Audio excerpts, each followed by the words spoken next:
It doesn't even. Don't even waste it. This is like the dumbest book I've ever read in my entire life. It is just like it is just so stupid for no reason, but it's like so entertaining. It is like, oh Oh my wow. gosh, like you have All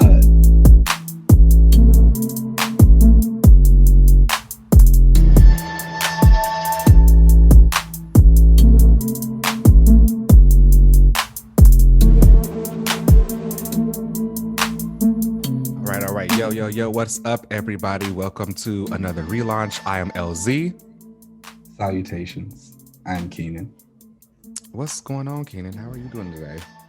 Doing great. I feel very calm, very cool, very collected right now. I feel you same. You It's know, amazing. It is amazing. I'm chilling. I'm mellowed out. you know, You know, trying to keep myself in a great space. I had a busy week though. So like, Ooh, child, same. yeah, it's nice. It's nice to be talking to you right now Yeah, with this is great. this. This is I love good. this. Comic books are such a break for me, so I love this. Okay. Let's go ahead and get right on into it. Okay, so we're gonna start with some future state books. First up is Future State Superman of Metropolis #2. Now, I did not read this because I am not a Superman fan. So you tell me what's going on.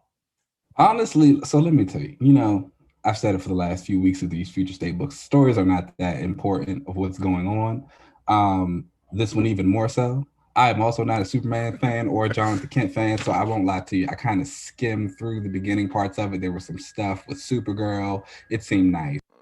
Okay. I mainly picked this title up for the Mr. Miracle backstory. Oh, okay. I didn't know that.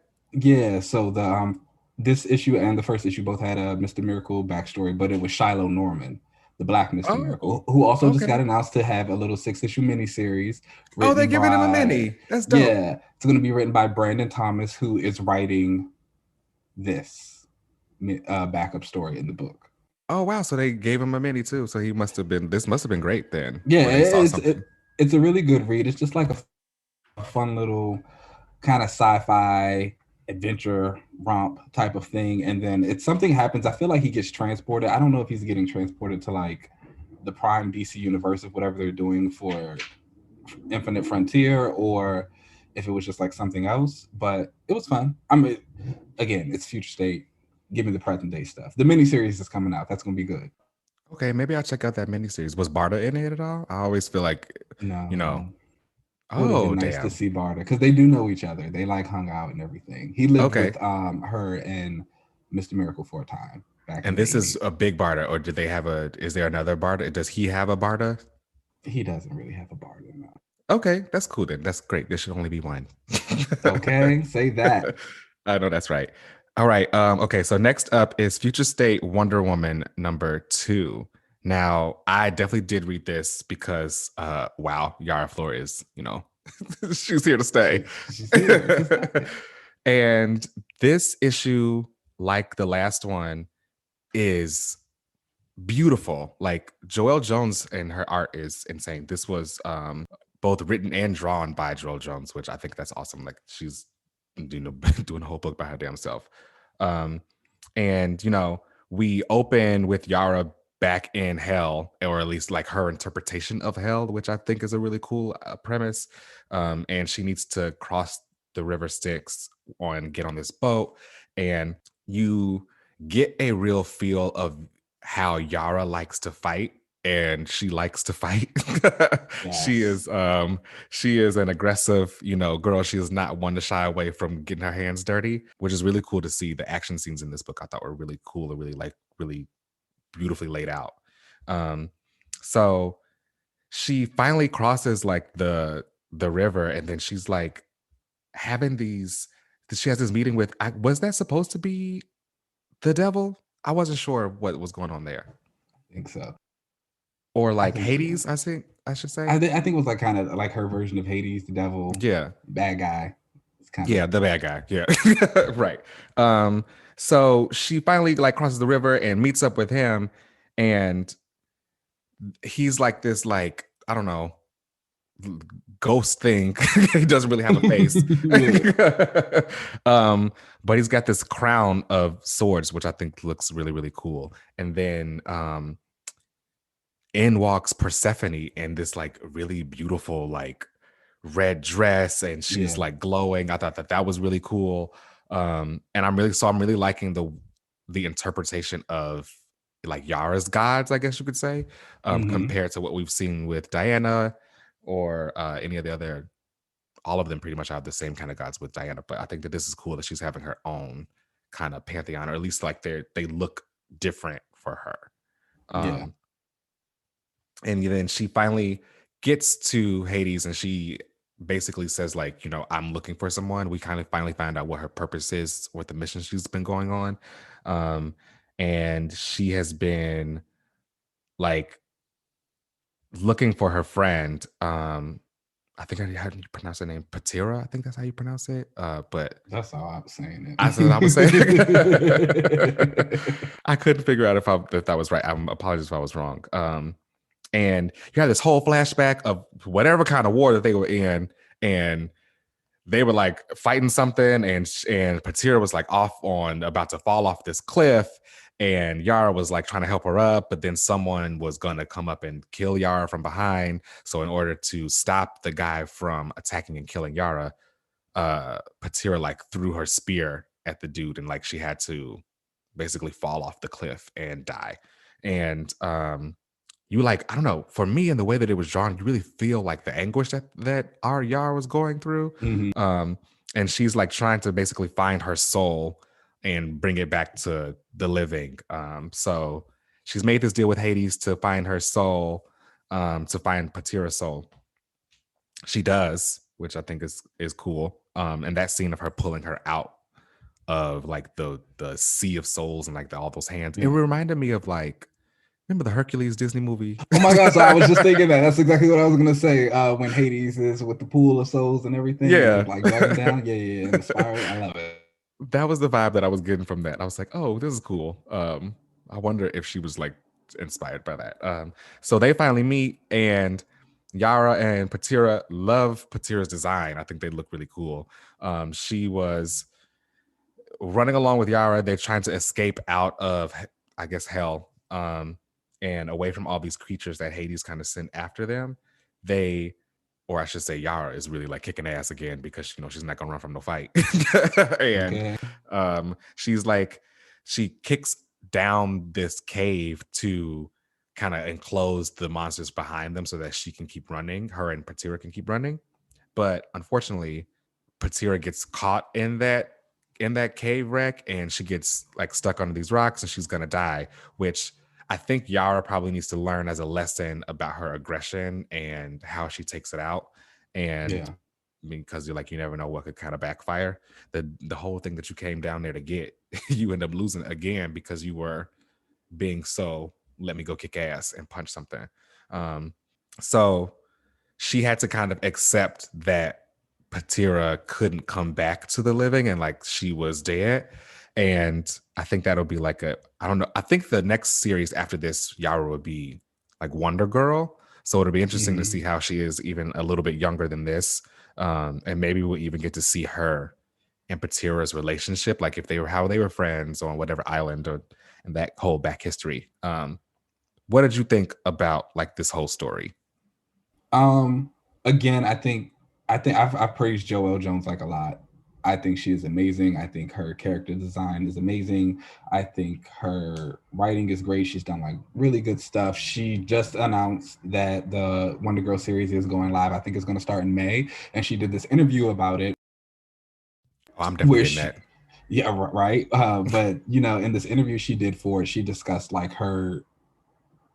how she does character design and how she like studies all these different designers, and she looks through all of these books, and she kind of goes through the history of clothes, and that always comes through in her work. And like you kept saying, the art, everything just looked so good. The book is stunning.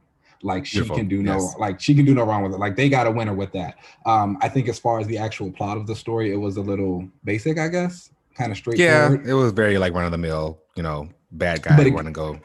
Yeah, but again, like that's future state as a whole. So I'm hopeful for Yeah. I'm hopeful for like with the present series when we get back to it, and kind of I'm gonna be interested to see how she writes Yara there and how much meat we actually get to the story of what's going on, because I think from some of the preview pages it showed her like with other warriors, possibly Amazons. I don't know. They looked good though. Yeah, they look fantastic. I don't know if they all are Amazons or if they are from Yeah. some other place.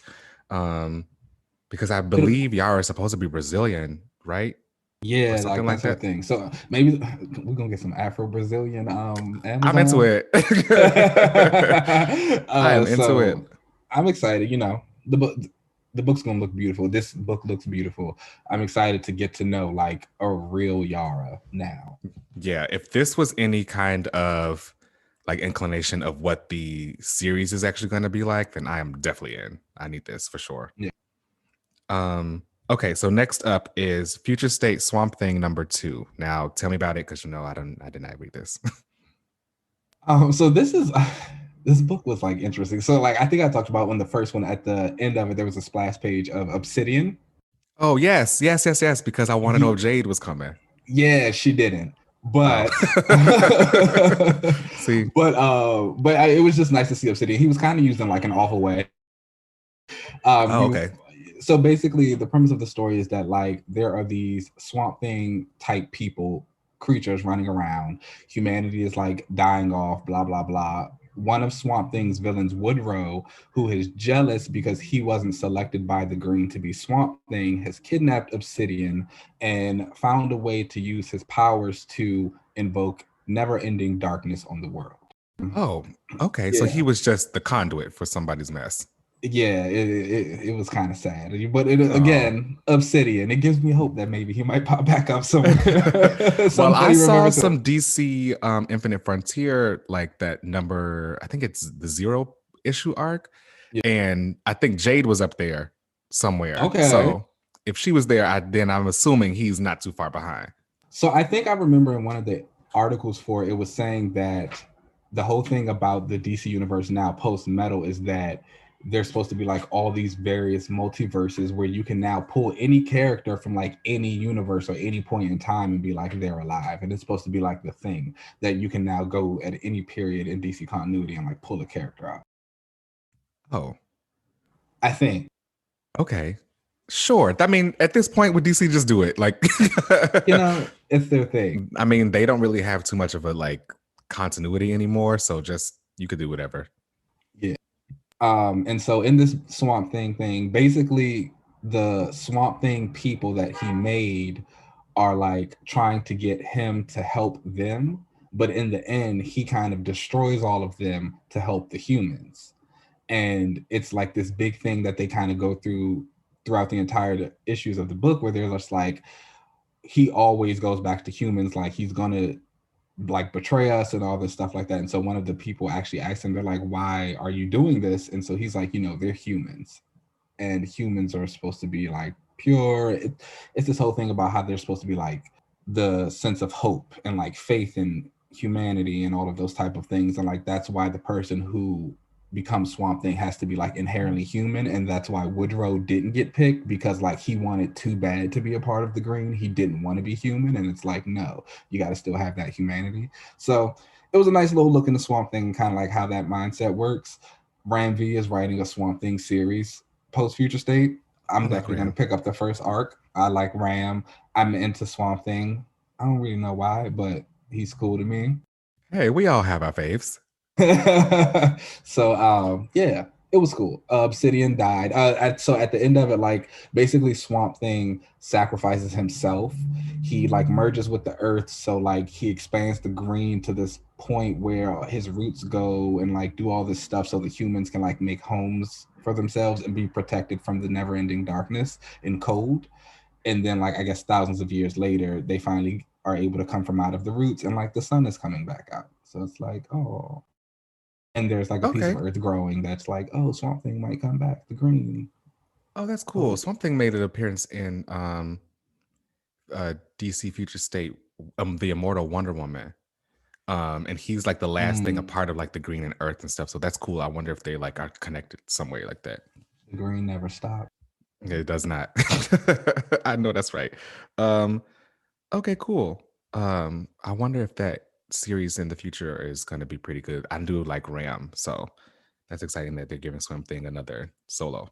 All right, so next up is Future State, the next Batman #3. Now, I did read this, but I did not think it was that great. Yeah, so this was another one. Like I kind of like just was like, I ain't really here for this. I was here for the Outsiders backup though. Now that Let's talk we'll get about to that. that. Let's wake that up. Let's wake that up. Okay. I don't Okay, even care. that was good. So like the next Batman chapter 3. This is written by John Ridley and the art by Laura Braga, with colors by Arif Prianto. So I actually really like the colors in this book. I thought those are really great, and the art was good too. Like I said, I really do think that this Batman costume might be one of my favorite Batman costumes. But I will say that like I don't care about Batman anymore, which is wild to me because and I told my dad about this and he was like, that is really wild to think about because when you were a kid, I had this like Batman action figure that was like 2 feet tall and it was like this hard plastic and he had his little cape. And my dad was like, you would not like go anywhere without this Batman. Like you always have to have him with you. And now I'm just like, Batman. Oh wow. I know. It's funny how the tables turn, right? So do you think it's like, are you tired of Batman? Are you tired? Would you like to see a non-Batman type? I mean, a Gotham with like no Batman at all? Do you want someone else's Batman? Do you just like want to get away from Gotham? I don't know how do you even fix this really for me. I think so they have this new quote unquote Batman and it is supposed to be Jace. I believe that's what he's going by now, right? Yeah. Um so it's like Lucius Fox's kid. He's got like 2 sons and He so got a lot of Batwing's kids. yeah, I didn't know he had this many kids. um Batwing's brother basically is the new Batman. And I think that that's cool that you could say that there's a black Batman or whatever, but he's still Batman at the end of the day. And for me, I don't think that I'm as interested in Batman just going around beating ass on a bunch of like, bad guys or him getting shot somewhere and having to limp away and then needing help or whatever. I feel like I've seen that so much that the parts for me that would be interesting would be the Jace parts because there is a newer character and we finally get to see some stuff like that. But even the Jace parts in this book it's not that interesting for me. I wish that they could like inject some life into it, which is wild to say this about John Ridley, considering such high praise that I give him on the DC Other Universe, and the way that he's able to like inject this really surreal kind of like humanity with those superheroes before. But for this just feels like any like run of the basic mill superhero. yeah, anybody. It's like any other Batman story. It didn't necessarily need to be Jace. This could have been anybody. So yeah. I don't know. I guess I'm kind of over. I guess I'm over the trope of it. If it's not going to the Batman quote unquote trope, if it's not going to be pushed further into something else. Now, what that is, child, I don't know, but I definitely don't think it's this.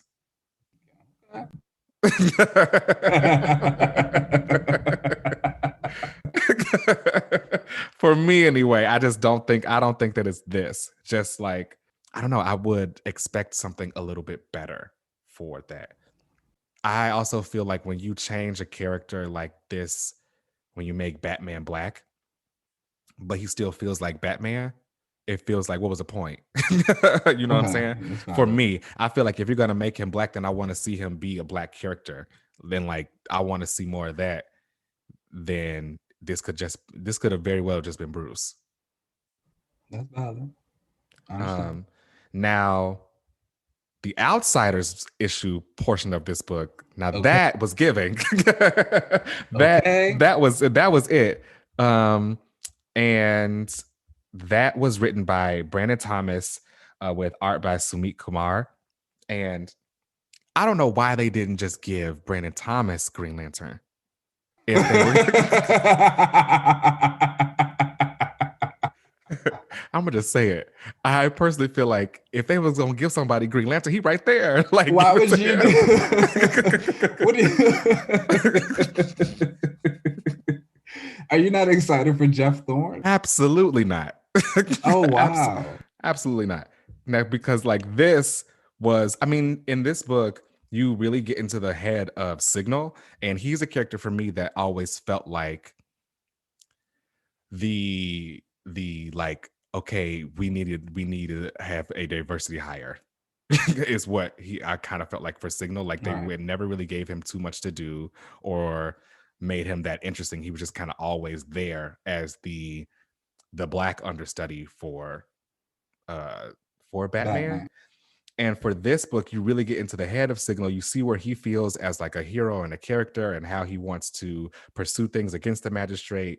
And Batman isn't even around. So there isn't even like the whole Batman Robin kind of feel from him. You actually get to see who Signal is as a character. And I appreciate that. And the whole like uh Black Lightning, he's like living lightning now because of some kind of issue that he had when he fought a magician, and you see how magic always is doing stuff. Okay.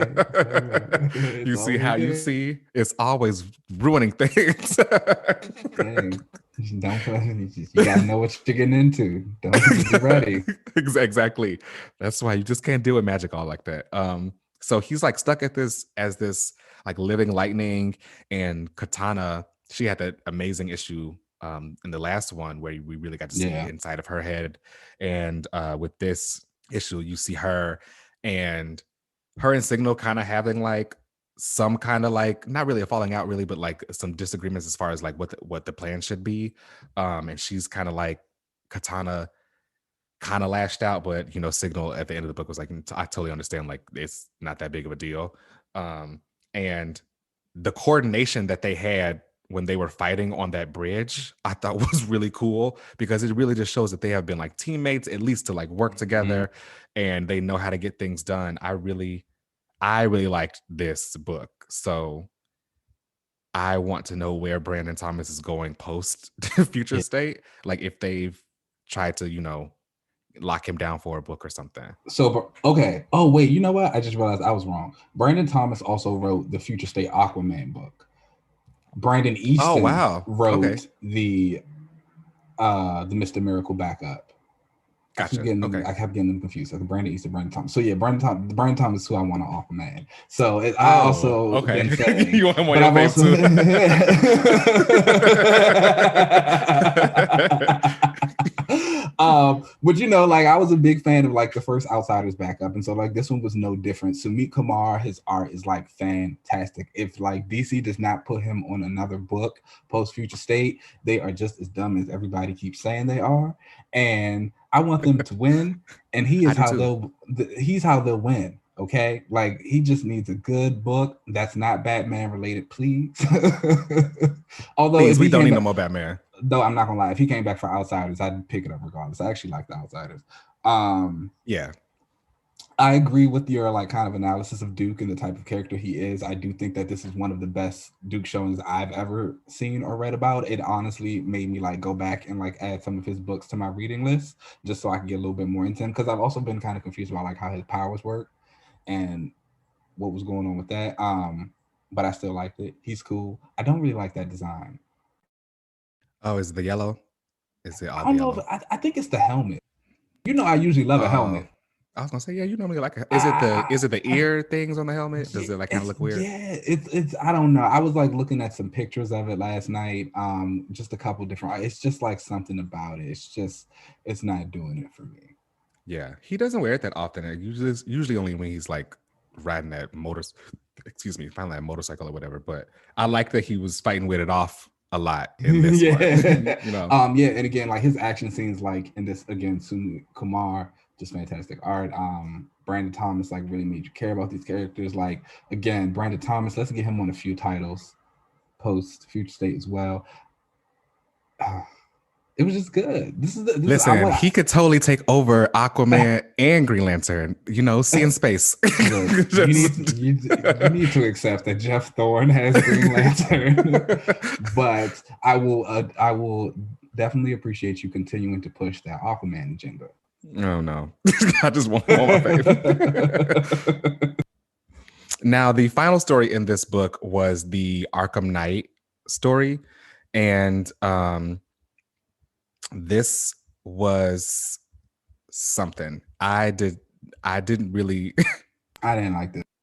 Yeah, I think I don't no. Yeah, I don't really have too many words for it, but I wasn't that into it. I don't know if this was supposed to get me like excited for the Guardian character, but no. Yeah, I don't know if are they doing a whole new Guardian I don't know. I'm not here for going it. forward? I don't know. Like I said, the Arkham Knight issue was something that I wasn't really that into. Yeah, no. Next. Yeah, next. Okay, so next up on the list is Star Wars: The High Republic #2. Now, have you jumped in with me yet? In a Star Wars book? See, that's a no. See. It's no, I haven't jumped in. See. Okay, so this book was written by Kevin Scott with art by Ario and Indito. And so you follow along again. Now, Keeve Trennis was the character in the last issue who I said was she was a Jedi Padawan. She was going through her trials, and like the trial ended up going terribly, but then that became a part of the trial, and like by the end of it, she became a Jedi Knight. Now, I feel like, or at least I really hope that after this is only a mini, so this is issue 2 of 6, and I hope that we get an actual ongoing, because this is already giving me the things that I kind of talked about with the Shang-Chi mini, where the first issue I really liked, but then by the time we get to the second issue, I was like, well, damn, I feel like did I miss a bunch of stuff? Like, what happened? Because in the last issue, it ended with something going on with her Jedi Master named Skier. It's this like lizard-looking guy. He's missing an arm. But this book, they're on a whole nother mission, and there are these two weird little twins who are their names are Tarek and Seret, and their names are basically like anagrams of each other. I think it's kind of cool. Yeah, it's cute. And they have a weird, like, kind of almost telepathic connection with each other. They're like a hive mind, kind of. Like when one hurts, the other one feels it. So they are off on this mission, and they have to go and check out a citadel out in space that got like attacked. By the time they get there, they're too late, and like people are floating out in space and they've been killed. So they dock and go inside, but things start to go weird with Skier, and you start to see a little bit of his past. You find out that he lost his arm because of these like new villains called the Nihil, and they are these new Star Wars villains because this again takes place when the Jedi are first becoming a thing, and like they're the first protectors of space. They are the new guardians for the Republic, and new planets are actually joining the Republic. So everything is like new compared to what people may have been aware about Star Wars before. You find out that he lost his arm to one of these Nihil people, and then by the time they get on the ship, they learn that these people have also attacked and killed everyone on the ship. He started going crazy and like, freaking out because he's having flashbacks of when he had lost his arm, but he's supposed to be like the Jedi Master and cool, calm, and collected because everybody with him are either knights. And I think the two twins I don't even know if they're knights yet. I think they're still Padawans. So things like that are going a little awry. By the time they are like searching the ship, they find a dead hut like Jabba the Hutt. I'm sure people know about the big, thing. Mhm. But Hutts have never been in that area, that like sector of space before. So then they find out that he has been like illegally been transported, and they find out that I think that there are like barley remnants in the area. So they find out, like, okay, well, that doesn't make sense because barley shouldn't even be in the sector of spice either. So they track that to this planet, and by the time they get onto this planet, other things like go awry. It's a really good book. I Okay. I really am enjoying everything that they're really building with these new characters and really fleshing out a different timeline in Star Wars. What I hope for this is, and I think that there's an actual like novelization of the High Republic that came out that I probably need to read. Um, but what I hope though is we get an actual ongoing of the High Republic going forward, because I think that you could really flesh out a lot of this. I'm definitely going to stick with this mini, but I need more of it. But I don't think I'll get that until there's actually like an ongoing announced. Okay. I mean, I do Yeah. love a Citadel. It sounds interesting. It's cool. I'm really excited for what they're gonna do with all this, especially with this type of content and what they can take forward with it. So I'm definitely in. Now, let's get to the next book, and that is Avengers number 42. Now, this one I did not read. I've been, like I said, I haven't been in the Avengers, I think, since All issue right, like this is 13. it doesn't even don't even waste it. This is like the dumbest book I've ever read in my entire life. It is just so stupid for no reason, but it's like so entertaining. It is like, oh Oh my wow. gosh, like you have Namor and like Echo fighting underwater. You have like She-Hulk and Jane Valkyrie like in these big Phoenix outfits, like about to do battle. Like it's just like it's so like what's happening and why it's happening is so stupid.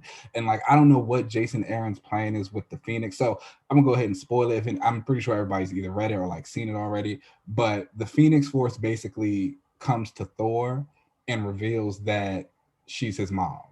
What? What? So it's like it's just like so stupid. It's like and so it's kind of like raising the question of like is the actual Phoenix Force the one who is Thor's mom, or is the redhead who was in possession of the Phoenix Force Thor's mom? Because that would technically mean that Thor is like his mom is a mutant. So he like because the redhead is supposed to be like some, when Aaron did his like prehistoric Avengers thing, Oh basically yeah. the Phoenix I Force didn't read that. came. Yeah, I don't think many people did, but there was this Phoenix Force that came down and like went to this redheaded cave woman, and her name was like Fire Hair or something like that. Because what else would it be? She's a cave woman, and Right. she is a telepath and telekinetic. Oh God. And whatever, she joins the prehistoric Avengers. Apparently, she slept with Odinson. Um, I mean, no, what's Thor's dad's name? Odin. Odin. His name is Mhm. Odin because Thor's name is Odin's son. Yes, she slept with Odin, and she is apparently Thor's mom. So like that's where the Mm. issue ends. It's like the stupidest thing in the world. But it's just entertaining to see like all these big fights and cinema. There's like this panel, there's this page, a few pages of Shang-Chi and Captain America fighting. And like Oh, Shang-Chi that's does quite this cool. like it looks amazing. Javier Garron's art is like fantastic. The colors look stunning. He's like jumping at Captain America with like this big nunchuck move, and there's like this giant firebird like surrounding him, swirling. It's just like, yeah, like watching that in animation or live action, you're gonna jump out your seat. But to actually read it, It's not to hitting. like to read it and like see the story that's going around, it's just like this is so stupid. And it's like it's also one of those things like, Aaron, what are you actually doing? Like, what is the point of this story? Is everything going Mm. to revert? Is this like a giant fever dream? Whatever. It looks good. Yeah, I wonder what is the purpose of all of this. You know me, I've been more into like story than just big character Yeah. power moments. So that was my big reason for kind of jumping out of Avengers, because there wasn't much of a story. Yeah, but I was hoping that it was all going to lead towards something. But it seems like so far it's just been, you know, hit movie after hit movie. It's a big blockbuster, and Yeah. yeah, I guess that's what That's he's wild that doing. it's still that though. Isn't this like And it's a little frustrating for me because I'm like I've always said I'm a casual Thor fan. I was more a right? fan of like Jane Thor than I was of Odinson. I really only liked him when he was unworthy. But I've recently come to love Enchantress, and Yes, I've she's been definitely been going risen on your list. yeah, and I've been going back to read a lot more Thor stories because of that, obviously, because that's where she appears. And like, I actually really like Thor. Like, he's not a favorite for me, hmm but I enjoy him enough that like I will read him. He tends to have like really consistently good runs, but I realize I really love Asgard. Like, Ah, okay. and so to know I love Asgard and to know like I'm like kind of attached to like Thor and his whole relationship with his mom because it's great. So now like you come and you tell me like this random redhead is now his mother. Like for what? Like This is gonna become one of those retcons that people ignore. I feel like there are a few retcons that comic book fans like all collectively just kind of ignore. Wolverine's hot claws. Exactly. Exactly. I think that everyone is just going to, you know, completely ignore it and keep Yeah. moving. As far as we know, it's still uh Lady Frigga. It's just yeah. So it's just it is what it is. Yeah. We'll see. I wonder how long do you think he's gonna get to like 100 issues, or do you think that they'll give Avengers to someone else at 50? Honestly don't even know what the goal with this book is anymore. I feel like other Avengers ones you could at least kind of see the light Yeah, at the end of like, the tunnel or and whatever don't it get was me kind of wrong, going. like even in the beginning, he's like dropped a lot of little plot points. Like there's the Starbrand baby. He's got the stuff with Dracula and Blade going on in the background. There's been things with like Man Thing. Oh, Um, aren't you like a big Dracula and vampire fan? That's I probably good do, shit. and that was actually like one of the first arcs of the book that I picked up was like the whole Dracula arc. It was amazing, hmm and like he's tied in some other things here and there. So it kind of felt like yes, it was a blockbuster, but it was still like all these kind of interconnecting stories. Whereas now it's just more like we're just doing stuff every week just to do it. Like the whole like Khonshu arc with Moon Knight, it was Mm. just, and then we like just jump straight to the Phoenix. It's like okay, it's, it's just like okay. Is Moon Knight around? I know that you are also a Moon Knight fan too, right? No, he left. They Oh, like okay. Black Panther. Black Panther asked him to join the team, but he was like, "No, I don't want to be around you guys." Oh, so did he just bring him in just for like the Khonshu arc and then he left? Yep, that's exactly it. Okay. Okay. Well, cool.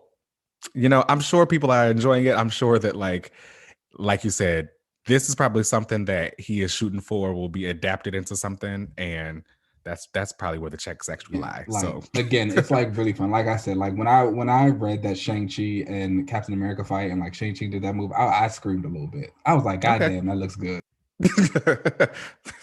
I love it.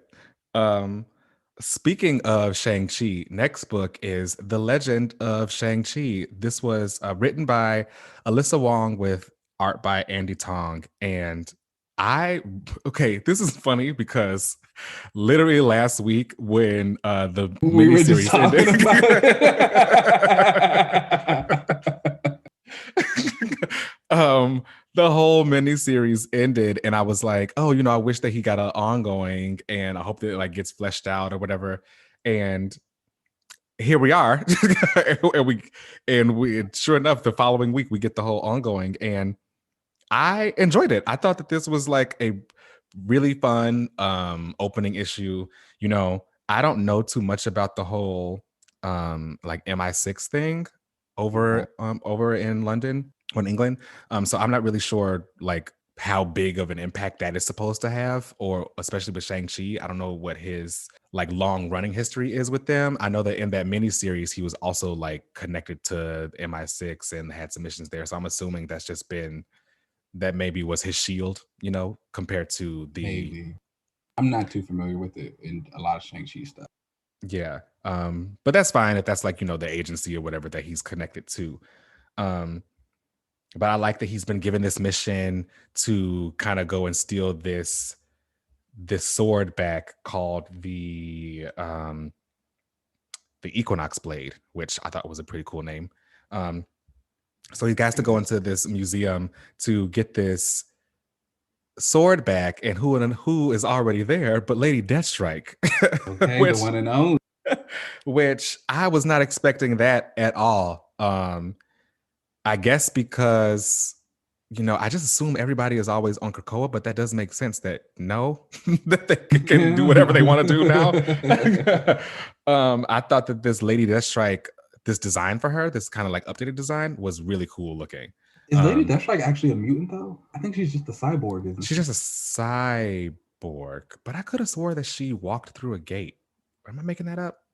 I could be making that up. I could be making it up. Don't clock me on that. Yeah, I could definitely be making it up. And I thought she was supposed to be just a cyborg too. But for some reason, I'm trying to think of when we see her walk through a gate. Maybe I don't know why I thought that she like came through with somebody. I don't know. I'm gonna look it up. But I thought it was cool to see her out there like in this new design and her like but still had the like vesty looking thing that she always has on. That vest is iconic. You can't have Lady Deathstrike without the vest. You really can. I think that artists knew that when they designed her, because they were like, we're just gonna update it. And she already has the sword, and she is in here kicking ass. And I thought the whole fight scene between Lady Deathstrike and Shang-Chi was really cool because you got to really remember, for me anyway, just how great of a fighter Lady Deathstrike is supposed to be. And how quick she is. So I thought that this whole fight was cool. And, when she actually did break out her Lady Deathstrike claws and stuff, I thought that was awesome. Yeah, I thought that the fight scenes was great. The art was fantastic. It was sometimes at moments giving me a little Kasara in the way that the fight scenes and the way that the faces and kind of looked at times. I thought which is dope in my opinion because he's one of my favorite artists. Amazing. I like this. I'm definitely gonna stick with it. Agreed. I think, like I said last week, I realized I really like Shang-Chi when he's fighting. Obviously, I'm an action guy, so this was right on my. I really enjoy Lady Deathstrike. I enjoy the Reavers as a whole. They're like some of my favorite villains that have come. Yeah, I do like the Reavers a lot. So yeah, I enjoyed it. I don't know if I'm gonna stick with it fully, but I know I'm at least try out the first arc. Oh, okay, that's fair. Yeah, I definitely will stay with the first arc. You know me, I normally don't really like the street level characters. I need a little more zip and zap. Somebody needs to start floating. But but I'm gonna try it out because I did like Lady Deathstrike in this, and I think that her versus Shang-Chi could be cool. And I feel like we need way more like Asian characters and stuff. So I'm definitely gonna support this book. Yeah, man. All right. So next up is King in Black: Return of the Valkyries #2. Now, I know this was all you because you had both your girls in it, right? This was so fun. So it's a King in Black tie-in, which is, first of all, like, King in Black has gone on entirely too long. I just feel like, why are we still here? Let's leave. But with that being said, the issue is basically the first issue, Jane was kind of like taking Sentry to wherever he goes in the afterlife, and she comes across one of the Null Dragons. She frees a Valkyrie who was trapped by him, and now we see them like in Valhalla, and she's kind of like reuniting with some of the other dead Valkyries and like living her life. Was Sentry gonna go to Valhalla? I was kind of confused about that whole little part, but I just like because they didn't really. I don't know if he deserved all of that. they didn't really specify, but it was just kind of like she was taking him to wherever. And so I also think that I didn't read this book, but I think that's a cool premise for the Valkyrie book to deal with the deaths that we have in Marvel, like them taking their souls to whatever. I think that's really cool. It was so like a big part of the Valkyrie series in the beginning was like, Jane, she had been like slacking off from a doctor, so they put her in the morgue, and she became Valkyrie, and so like she was really just trying to prevent people from dying. She could like, see the death. It didn't really have anything. So seeing her like taking Sentry, it was like, oh yeah, that's definitely like super fun and interesting because you get to see her interact with a bunch of characters who she might not interact with before, and then you just get to see how some of these heroes like are actually handling the death, because we know in comic book world death is temporary. So it's like, how are Exactly. they dealing with this process? And that's one of the things I think Krakoa does really well. It's like people having to deal with like the death and rebirth process. It's like, oh, okay, that's great. Um, this issue was great. We finally saw Danny. Speaking of Krakoa, Danny Moonstar makes her grand appearance. She's like in New York fighting a null dragon by herself. Just hot girl shit. like classic Danny Moonstar. Yeah. She talks about, we get like insight into like her powers, and she deals a lot with fear, and that's a big thing about like the null stuff. When it consumes these people, they're filled with like this emptiness, this fear, like loneliness, and Danny's like, I get all that. And then she's also been a Valkyrie, so it just kind of jumps back and forth between those two scenes. At the end of the issue, Danny is like still fighting this dragon, and it kind of corners her off, but Jane and Brunhild pop up to save her, and then the issue ends with them about to fight the dragon together. The new Black Valkyrie has kind of like gone off on her own solo adventure to find her axe, which is supposed to like, oh, cool. I don't know, it's supposed to make her happy, and and so that's that. It looks beautiful. It's interesting. Again, like I'm a big Jane fan. I'm a big Danny fan. When Jane was Thor, I wanted like Danny to come in and be her Valkyrie. So finally kind of seeing these two together on panel, Oh, nice. like, yeah, it was just like, okay. Because like Danny, even like when Jane comes down to Danny's like making this thing. She's like, oh my gosh, like it's you. You're the new Valkyrie. She's like, I always knew I'd see like one of you in the end to take me to my death. And Jane's like, no, not yet, sis. She's like, you need to get up because this dragon is still here. That's funny. So it was like a cute little moment with them. It's just a 4-issue mini. I'm excited to continue it. Now, do you like Danny as a Valkyrie? Like, do you think that she should be pulling a double duty or go full time as a Valkyrie, as far as like her duties on Krakoa? And I if she do were to like become a Danny Valkyrie? as a Valkyrie. However, I feel like if they want to like make her be a Valkyrie again, I feel like they should like go full force with it and like send her to Asgard. Well, yeah, that's what I mean. Like, if they were to Oh make her yeah, a Valkyrie, that's what I meant by double duty, where she is still, I guess, a part of Krakoa and everything that's going on there and helping out in New Mutants, but her actual position is like she's a Valkyrie for real, and like she's. yeah, no, But this time absolutely. she actually like has her powers instead of only the Valkyrie power. She also is a mutant, so she has her mutant abilities. Yeah, no, I would love that. I think a lot of people tend to bring the Valkyrie thing out for Danny because obviously it's like a very cool visual, and it's like she looks good and she has that history, but it works for her again in her powers. And she's like a warrior. Yeah, she's a warrior. So, but again, like she's never really been like in Asgard fully. Well, the New Mutants lived there for a little bit of time, but it's like we've never seen her like fully interacting. And again, now being into Asgard and like a lot of those characters who I really enjoy because they're all kind of stellar, it would be super interesting to see Danny interacting with these people, then also like bringing her own heritage in it, and then the mutants. And so it's like, yeah, like Danny and Sif side by side. Oh, that would be cool. Yeah, like I'm here for it. I ain't even gonna lie, that would be cool. I like Asgard, but I haven't really read that much about the stuff up there. So it's so interesting. It gets destroyed all the time, but it's like so child, yes, it's like the X-Mansion. Okay, or like a literally shield helicarrier or something. It's always getting destroyed. Okay, that's dope. I may have to check it out. I do think I might like the whole premise of the Valkyries, especially if they ever do the whole like we're the ones who are taking the souls of the Marvel characters that have died. I think that would be a really cool premise. Yeah. So check that out. All right, next up is King in Black Marauders #1. This was written by Jerry Duggan and art by Luke Ross. I did read this because Iceman. Yes. Okay. I read it because of Bishop. Yes. Same. Yes. Love Bishop. But Iceman is like top 5 for me. So I was finally excited that he got to speak. Okay. Like same.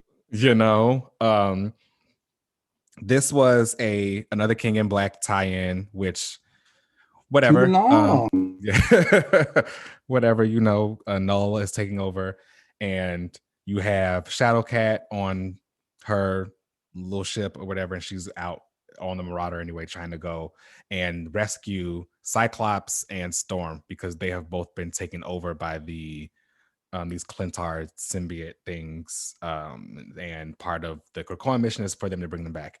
Now, I appreciated when this book kind of turned away from the King in Black stuff, and then it became like its own mission about whatever kind of boat that they kind of ran into.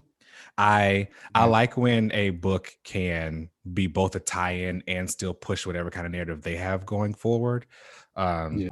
so they are out being attacked by these venom dragon things, and Shadowcat sends up Lockheed to distract them and fight them, and her and Pyro anyway to go out and attack these monsters, while they end up being they intercept this radio call and find out that there's another ship that needs help, and because it's being like it's gonna sink, and of course they're still heroes, or at least heroes at heart. They're still at least good people, so they want to go and stop, even though their main mission is Cyclops and Storm, which Bishop reminds them, that's what we really came out here to do.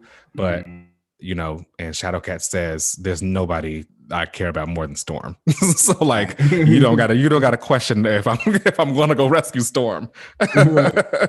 But we still need to go and help out this ship that's being attacked and is going to sink. So they like go over and help out the ship. They get all these people off, and then they finally, well, I shouldn't say they, because it was Bishop who heard the Morse code and was like, now hold on a second, I think something else is going on the ship. And they find out that there were these like human traffickers who were about to take all these people who were trying to get refuge from, they didn't really say where they were coming from, but they were trying to go to Canada. But these like human traffickers were going to take them to whatever the hell is going on in New York. I thought that was a cool an interesting way to kind of touch on that whole topic and really bring that kind of stuff up. And also at the same time, Iceman finally got to flex with his powers. That one ship was about to go under with the human traffickers, and he was like, no, hold on, and literally raised the ship out of the ocean with his ice. I thought that was really cool. So yeah, I enjoyed the issue. I enjoyed it a lot because I got to see Iceman and Bishop really flex and speak and got to show off their powers.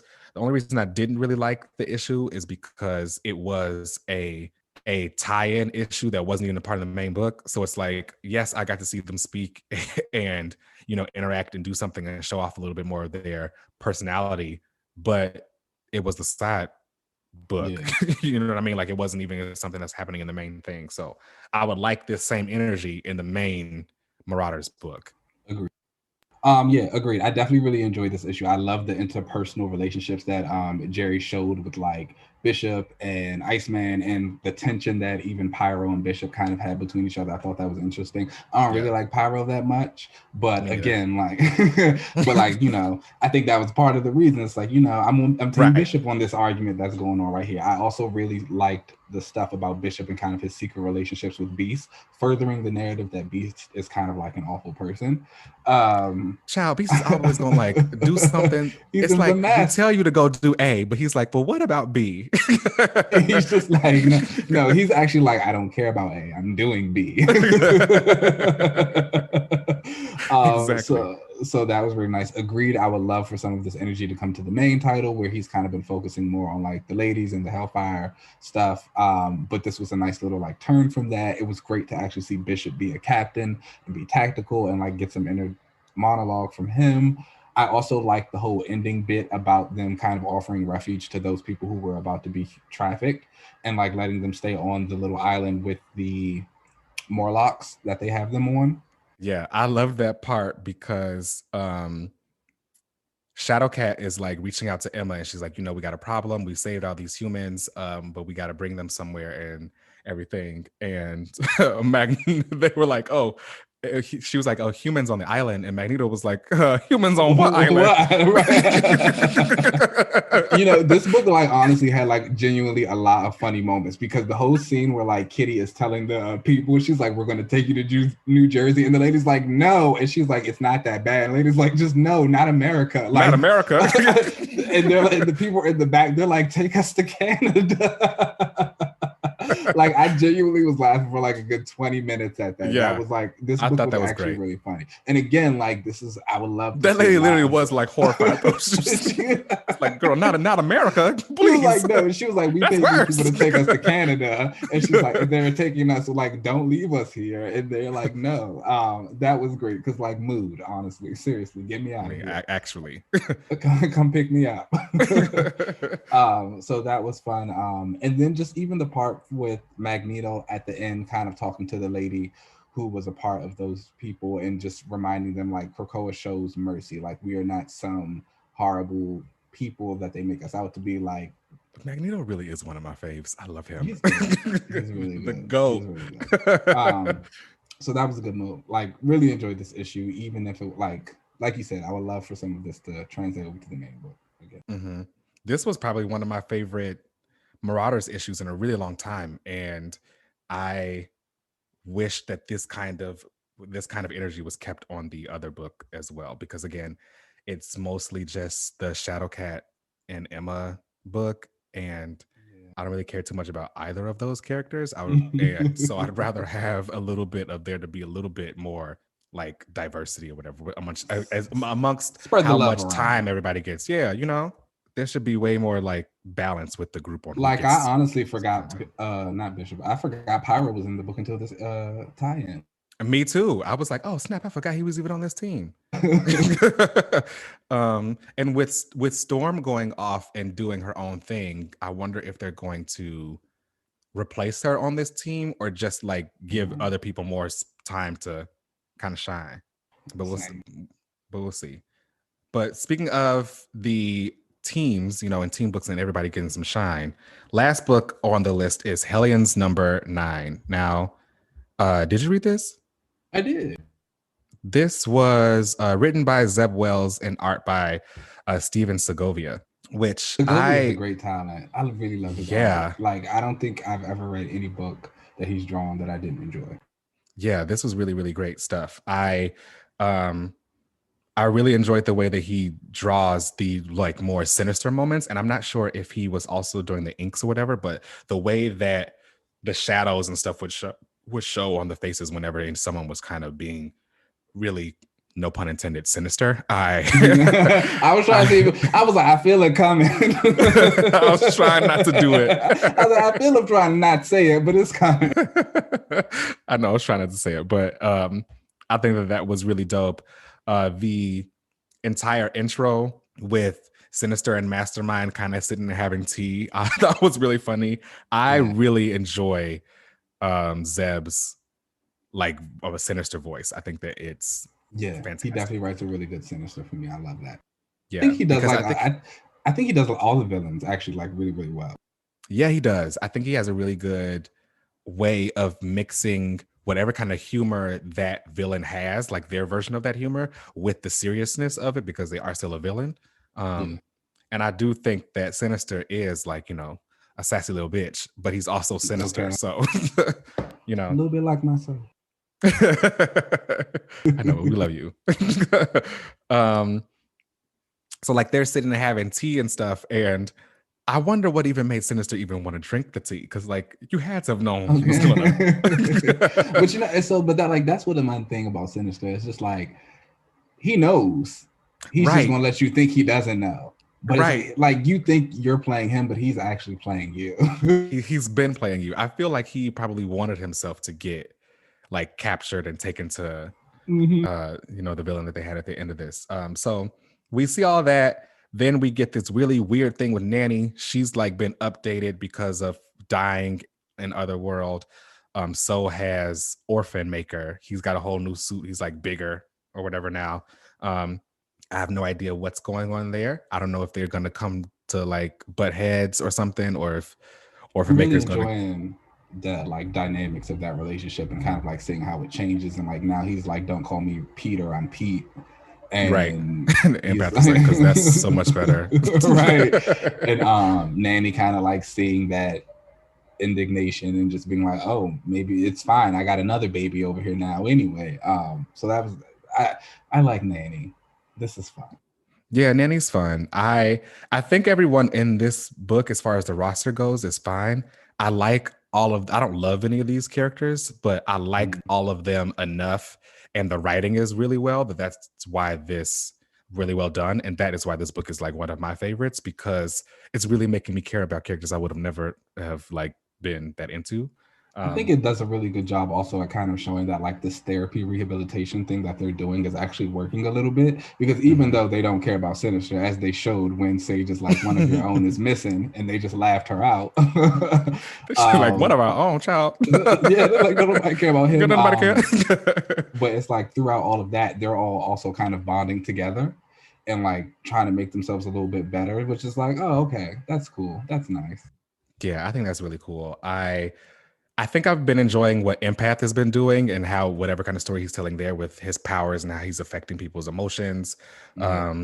Havoc finally being addressed with his, interest in destruction, which makes sense because his powers are so volatile, and so like destructive. And I think he likes it, but doesn't want to admit that he likes it because his brother is Cyclops. So he can't really be the destructive person who likes to get shit done, as Empath brought up.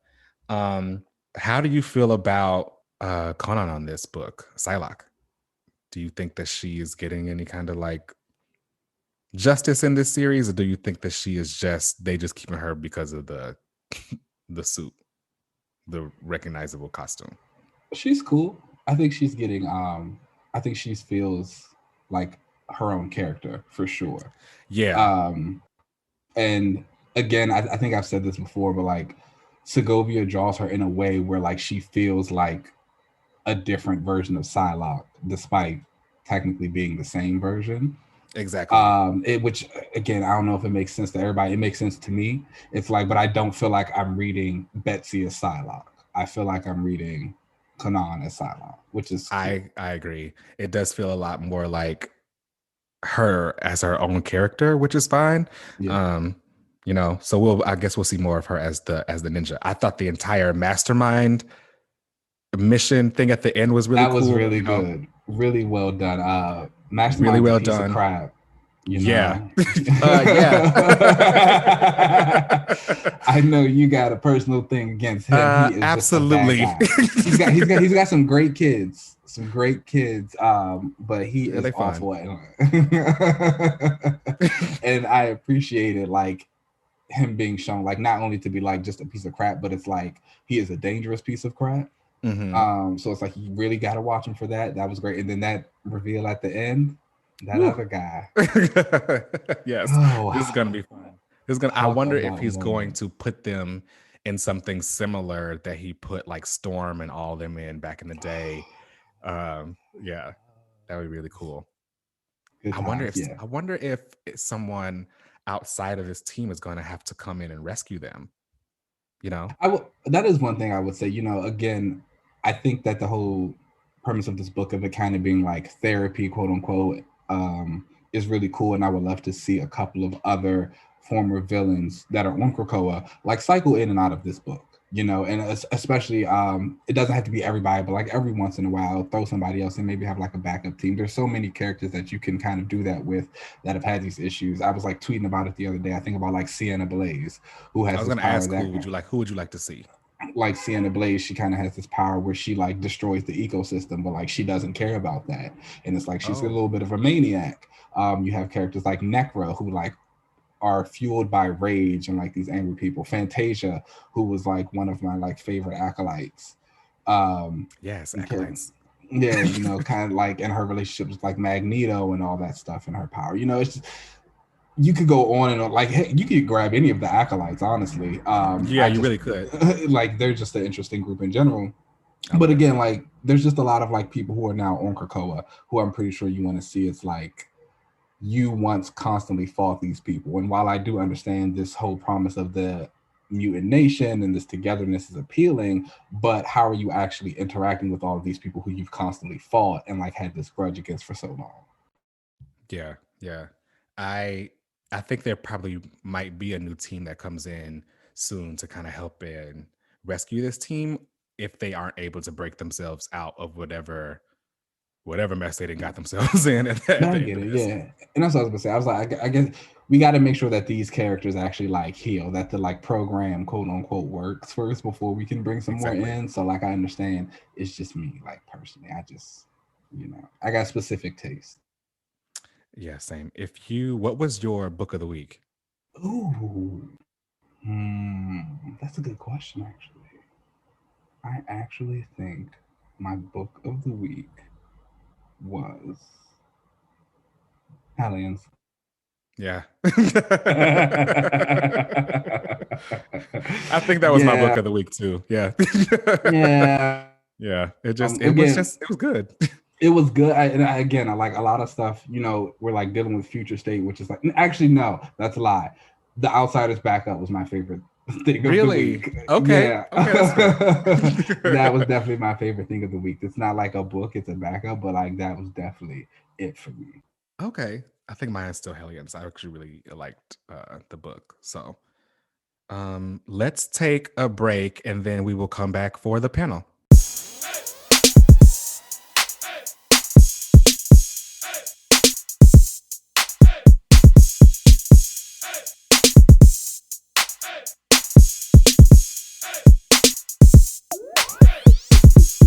All right, we are back Yes, yes. now.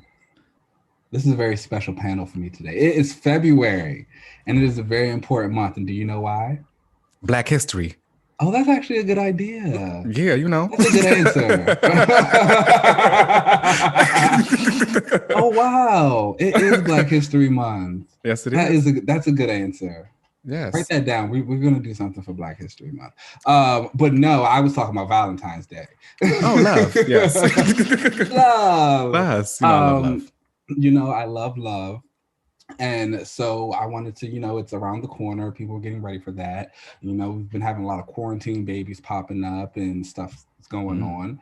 So I just kind of wanted to sit and talk about that today in relationships in the Marvel and DC universe.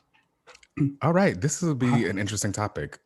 So, first of all, like just to start in the question, how do you feel about relationships in comics in general? Are you a fan? Are you against? Do you hate? Do you love? What's up? So, for this panel, when I was looking up how and like what I wanted to do and like who I wanted to talk about is in relationships, I like was doing research and stuff, and there's a lot of them I don't like.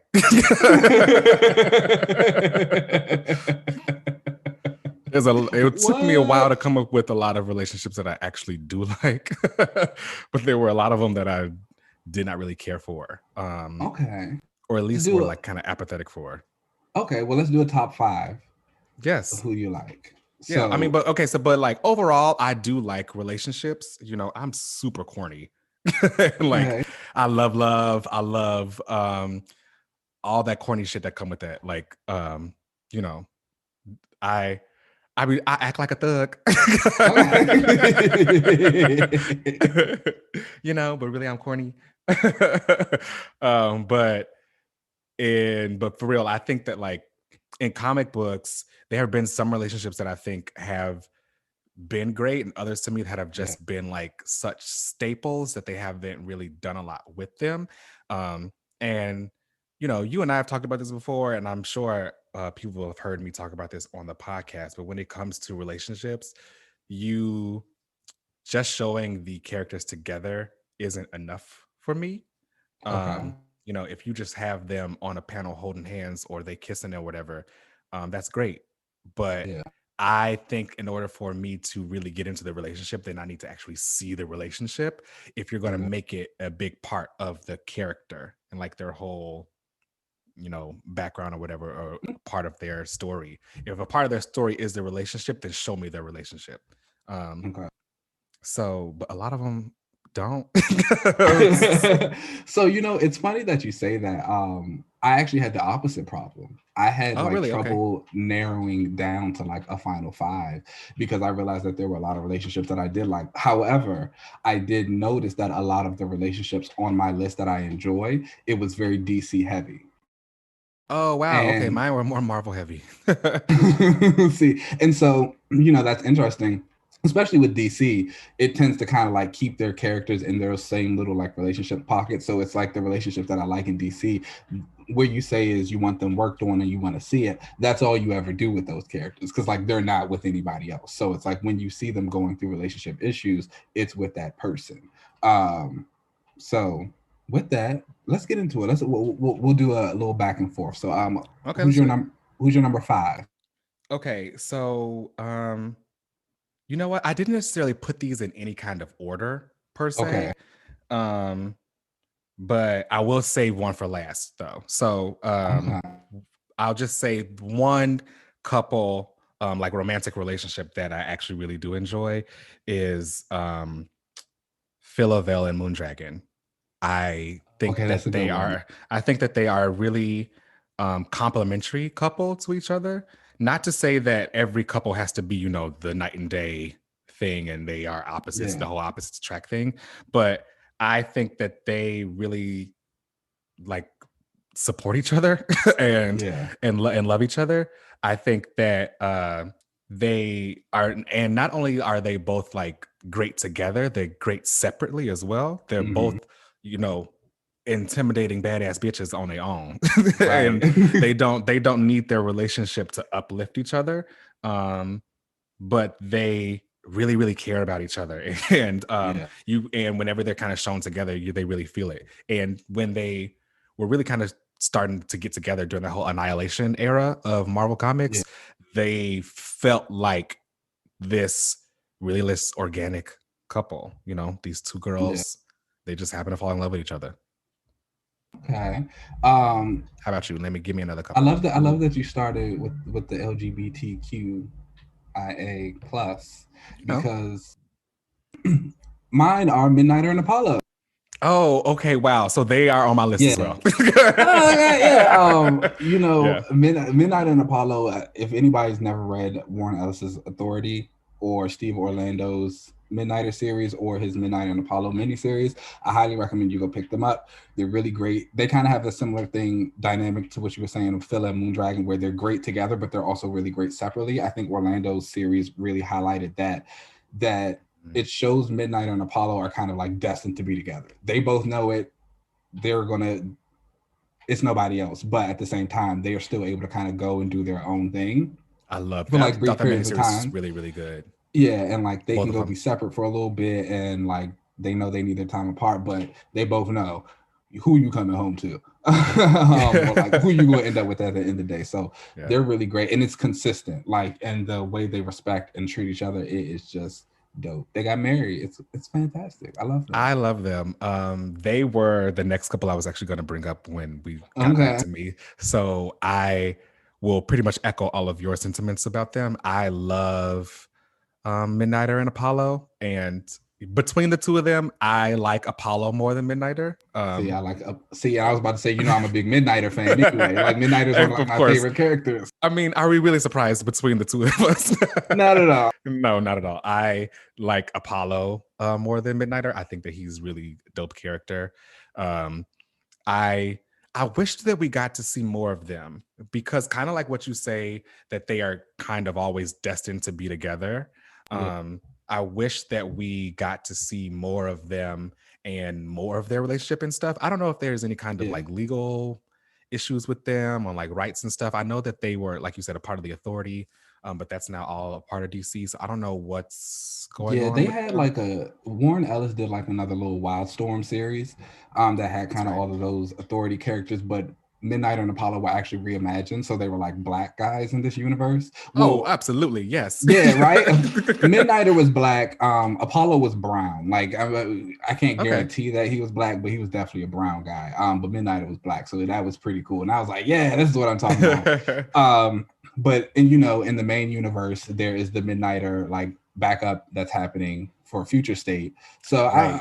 I don't really know what's going on, but like I'm always typically into Midnighter stuff. He's another character who generally gets like a really good series. I look like that's my zone, so I'm here for it. I don't know. Yeah. I mean, I like Apollo. Apollo is pretty much gay Wonder Man. So Yeah, that is true. 100%. so I really like him. Um I do wish that we got to see a little bit more of them in the main like DC universe, but they are one of my on my list as well. So you tell me another one of your couples. So this one, I don't think this was going to be surprising to anybody, but it's Aquaman and Mara. Oh, really? Okay, I thought you would have saved them for last. I figured they were your like. No. So my thing with Aquaman and Mara is like they are great together. But they're another, and again, you'll kind of see this, you kind of get this with a lot of DC heroes, like they're always together. So it's like you kind of see them working through the problems. I think for them, they're just consistent. I like them together, but at the same time, I know it's always going to happen. It's always going to be there. So I can kind of put them down a little bit lower on the list. Yeah. And they don't really fight a lot. There has been times where like Aquaman has been dated like another woman, or Mara's like obviously had to marry somebody else. Yeah, it's actually like this one run. I can't remember the writer, but it was like back, I want to say in like the early 90s. And Aquaman's dating like this reporter woman. And Mara finds out and she's like, my husband is like dating another woman. And he's like, Mara, like, you kicked me out of Atlantis and told everyone you were going to kill me and you exiled me. Wow. It's just, he's like, I don't know, what was I supposed to do? Not him with a human. Like, and she was just like, you were going to wait, like, get over it. So they're always fun together. So they were on my list. Okay. I do like them together. I kind of like what you said. They are also one of those characters that have been kind of like, you always know that they're going to be together. So I think, but do you consider like their relationship a big part of their characters or like their story, or is that just absolutely okay? Especially like later on. I mean, no, it's always kind of been there. Like Arthur and Mara have always been like this unit, and it's very much he said, I don't want to do this without Mara. Or like, and I think a lot of people tend to forget because of the whole Atlantean thing, but like Arthur did not grow up in Atlantis. He grew up in a very small town in a lighthouse. Like his dream is to be kicked up on the couch with his wife doing absolutely nothing, but like probably sitting in a lighthouse or building some houses. And so like Mara has gotten to a point where Arthur is her one true love. She don't want to do anything without him either. Like, and that's why, and so that's why I kind of say, if Aquaman comes back post Future State, I would really kind of love for them to finally get that time and just be like off and chilling and just like enjoying themselves, because they always have to deal with, that's a big part of their relationship. Like they always have to deal with people trying to like tear them apart, whether it be for like the monarchy or he's got to go do super heroics. Like they never get that time to just be together, and that's what they're kind of always fighting for. Oh, interesting. I've always wondered if they were like those characters that no matter what, they're always going to be together, and it was important that that was a part of their like story or whatever. But it seems like it's more of an addition to them than anything else. Yeah. But you know that they're going to be. It's like it's like even in the most recent run, that Abnett and Kelly Sue were doing, it was kind of, at first Arthur had to do all this stuff with Atlantis, but then finally he didn't have to be king anymore. But so him and Mara could be together, but then they worked it out. So Mara actually had to be the queen of Atlantis, and it was like she couldn't be with Arthur, she was the queen. So it's kind of like they got to deal with the whole like duty versus love and how do we make this work. Okay, interesting. Yeah, I do think they're an iconic couple, for sure. Who you got? Okay, so my next couple is actually a villain couple. Okay. And it is Titania and Absorbing Man. Oh, that's a good one. Yeah, definitely. Yeah. I've always been a kind of a side Titania fan. One of the early comic books that I had read after getting into the X-Men and stuff was Secret Wars. That's what my dad put me onto when I was like, I don't know, 10, 11, I don't know, a kid. And I loved Titania and Volcana in that series. They basically got their powers while they were on Battle World or whatever, and that's how they got their abilities. And I've always thought Titania was cool because she was this like super strong woman, but like strong enough to take on She-Hulk. She tussles with my girl on occasion. Yes. Her and She-Hulk go at it. And they've been going at it since Secret Wars. It's consistent. Yeah. And I think She-Hulk probably hates that there's someone as strong as she is, and Titania just likes to cause mess. But I remember when they first started, her and Absorbing Man started to get together. I had never really thought about like villain couples like that, I guess, because you always mostly they tend to focus on the heroes. But the way that they support each other is so dope to me. You know, for me in these relationships, like I said, like if you're going to make that a part of their stories, then make that a part of their stories and actually show it. And you see Absorbing Man like long for Titania when they're Yeah. separate from each other, or you know, he's always talking about how he wants to support her in whatever kind of things she wants to do. Now these things are like robbing banks and Right. you know, other kind of villainous stuff, but I think that's really dope. And I remember like he died, but like I think Observer Man is technically kind of immortal, kind of, because he can change into anything. But he died, and at his funeral he had like um Titania made sure that like some heroes that actually kind of respected him, or that he respected, were showed up to his funeral, which I thought was Oh really cool. wow, that's cool. Yeah, I think that they really like they ride for each other. Right. And you know, I appreciate that in a couple where it's like, okay, it's you and I together, and we gonna have each other's backs. Same. And that's actually a good segue into who is next on my couple list, and that's Mr. Miracle and Big Barda, who are very similar. Another couple, yes. Like They are like they're like the hero version of them. yeah, exactly. Like it was so interesting that everything that you were saying. I was like, oh, this is Miracle and Barda, like for sure. And I think most people know I'm a huge Barda fan. Like that is my girl. Like I'm so down for her character, and their relationship is so fun. I think I like a lot of comics that tend to show slice of life stuff and like mix it in with super heroics. And the Justice League International series that Keith Giffen, DeMatteis, and Kevin Maguire all worked on together, that showed a lot of Miracle and Barda stuff, kind of like mixing their home life with the super heroics. And I just loved it. It is like classic comic books for me, and it is one of the things that definitely cemented them as my relationship. I also love that Miracle has always had this respect for Barda, knowing that not only is she more powerful than him, yes, and that he could. I'll never forget, like during one of the series, Barda is like talking to Miracle on the phone. She's talking to Scott, and she's talking about how somebody tried to rob her. And he's like, "Oh my God, Barda." He's like, "Is the guy okay?" She's just like, and she's like, "Yeah." She's like, "He didn't." She's like, "He had a knife, but it's fine." And she like picks him up and throws him over her arm, and, like takes him to bed and all this stuff. Like they're just a really good couple. I love them. Yeah, they are a lot of fun. I love the whole like how much bigger she is to him, and you he know loves it. He loves it. You know, I get it.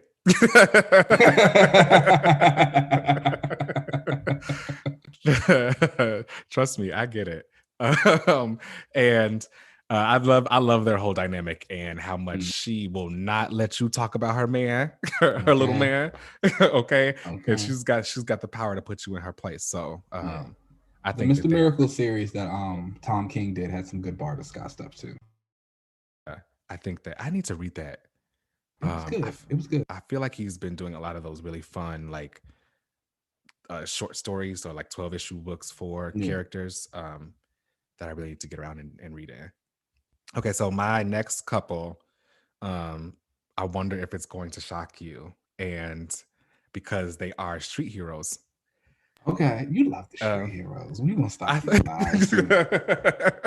There's a couple of them I like, and like this particular couple are like two of the characters I like, but I really like them together. And that is Black Widow and Winter Soldier. I think that they are a really dope couple. You know, Winter Soldier was actually the one who trained Natasha while she was in the Red Room. I mean, he was actually involved in all of that kind of stuff. He was back then involved in, you know, training her and getting her in the Red Room and like teaching her how to kill. And when he was unthawed, I guess you could say, or like when he was like back in the present day or whatever, she was the one who kind of brought him back to his senses. she kind of, they both really get the whole, we were made into these things, but we want to be better than that. And but we don't forget the training that we have, you know. And I've always liked the two of them together because they're the kind of couple that they will be out on a mission and they both come home, you know, bloodied and bruised, and they're stitching each other up before they, you know, say I It's love so you. romantic. You know, there's nothing more romantic than removing a bullet from your lover. Okay. So yeah, I really do like them. I think that they were the best probably in that Brubaker run when Stellar, highly recommended. If you have never read Brubaker's Captain America, you need to go pick it yeah, up right now, especially if you have Marvel Unlimited. Go ahead, go download that, go read. for sure. I wish that their relationship would have lasted. I feel like unfortunately there was a time when they tried to basically pair Black Widow up with every male Avenger, every like Yeah. male street level Avenger, whether it was Captain America or a Hawkeye or whatever. And I feel like that none of those ever really stuck. And because every writer just wanted to put the two things together, sometimes I feel like they fall into a trope. And by they, I mean some of the writers, they fall into a trope of, okay, well, this is the street level hero, then this other street level hero, there'll be a couple. And I would rather them take more of a natural kind of progression with things. And for me, it just made sense that Winter Soldier and Black Widow would be together. They're like the same. They're the same age. They both were involved in the Red Room stuff, and like they're both these mind wiped, you know, super soldiers. Basically, she's had a super soldier serum. He has had some version of it. I feel like they make a great couple. You know, they're definitely fun. I like them together. And I like how they kind of consistently bounce off of each other when they have a solo series of some sort. Like, you know, you're going to see one of them pop up in some way. Yeah, I agree. I like you said, with one of them popping up, I do really like what was going on in the current Black Widow run. Hawkeye and Winter Soldier were both there because they both felt like they needed to come out and help Natasha. But the way that Hawkeye responded to Black Widow being captured and the way Winter Soldier responded to her being captured, completely different. And Winter Soldier, you know, was like, Hawkeye, calm down, like, shut up. He fully knows that Natasha is capable, you know, and I've always thought that when it comes to these relationships and dynamics, there needs to be some kind of balance in power that they both have, and there's a respect that they both have for each other. Instead of there just being lust or whatever kind of, you know, I think of like, attraction. You know, it's if I had to compare, obviously they're not in a relationship, but like I think of like Mad Max Fury Road and like the relationship that Max had with Furiosa, where he knew she was just as capable as him. I always think of that scene where they're in like the bog and the people are coming to get them and he's trying to shoot out the headlight, but he like can't do it, and she's like, you got like what? She's like, you got like one bullet left, and so he still can't do it, and so she takes the gun and he's just like, hand it to me, and he just gives it to her, no problem, because he knows, hey, she can get it done. And that's how I think of Black Widow and Winter Soldier. A lot of respect. Exactly. It's Winter Soldier would not be worried about her out on the field.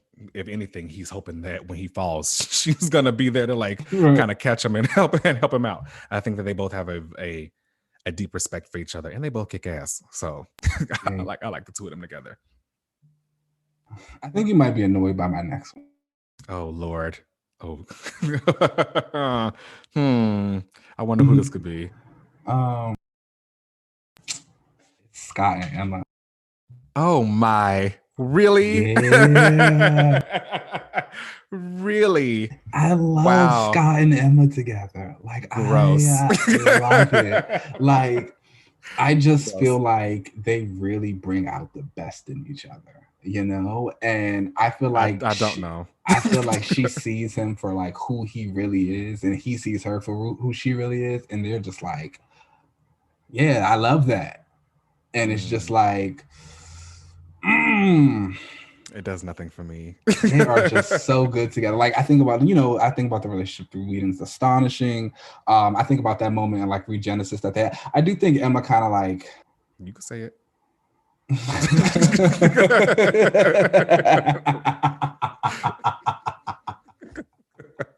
Go ahead and say it.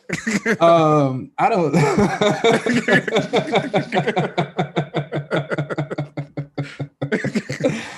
I love Scott and Emma. Okay. Okay. Uh-huh. I love Scott Well, and Emma. I personally feel like in that relationship, I don't really like the two of them together because, and that's actually one of my like don't like relationships that we probably were going to get to, only because it feels a little forced. Like the whole "you are my like rival's boyfriend, and now I'm dating you" feels like, okay, now what?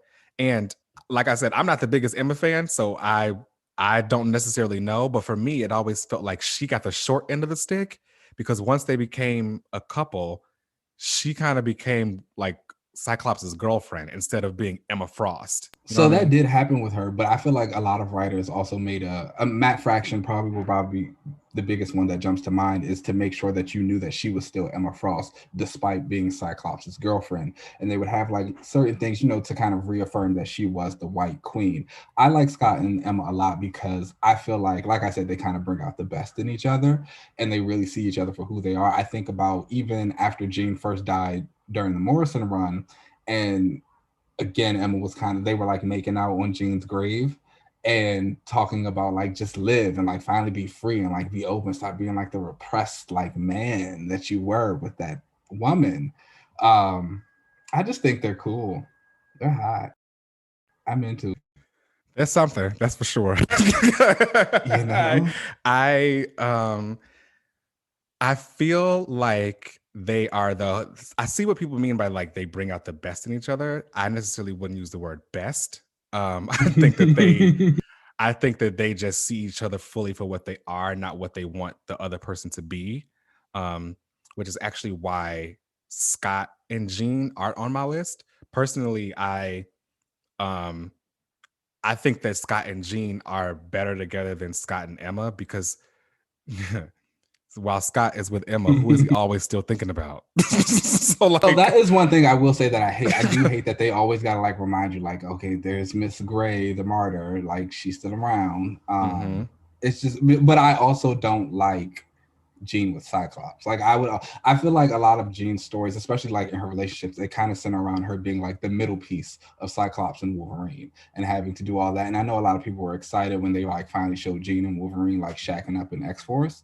But again, it just kind of felt like how you said with like Emma.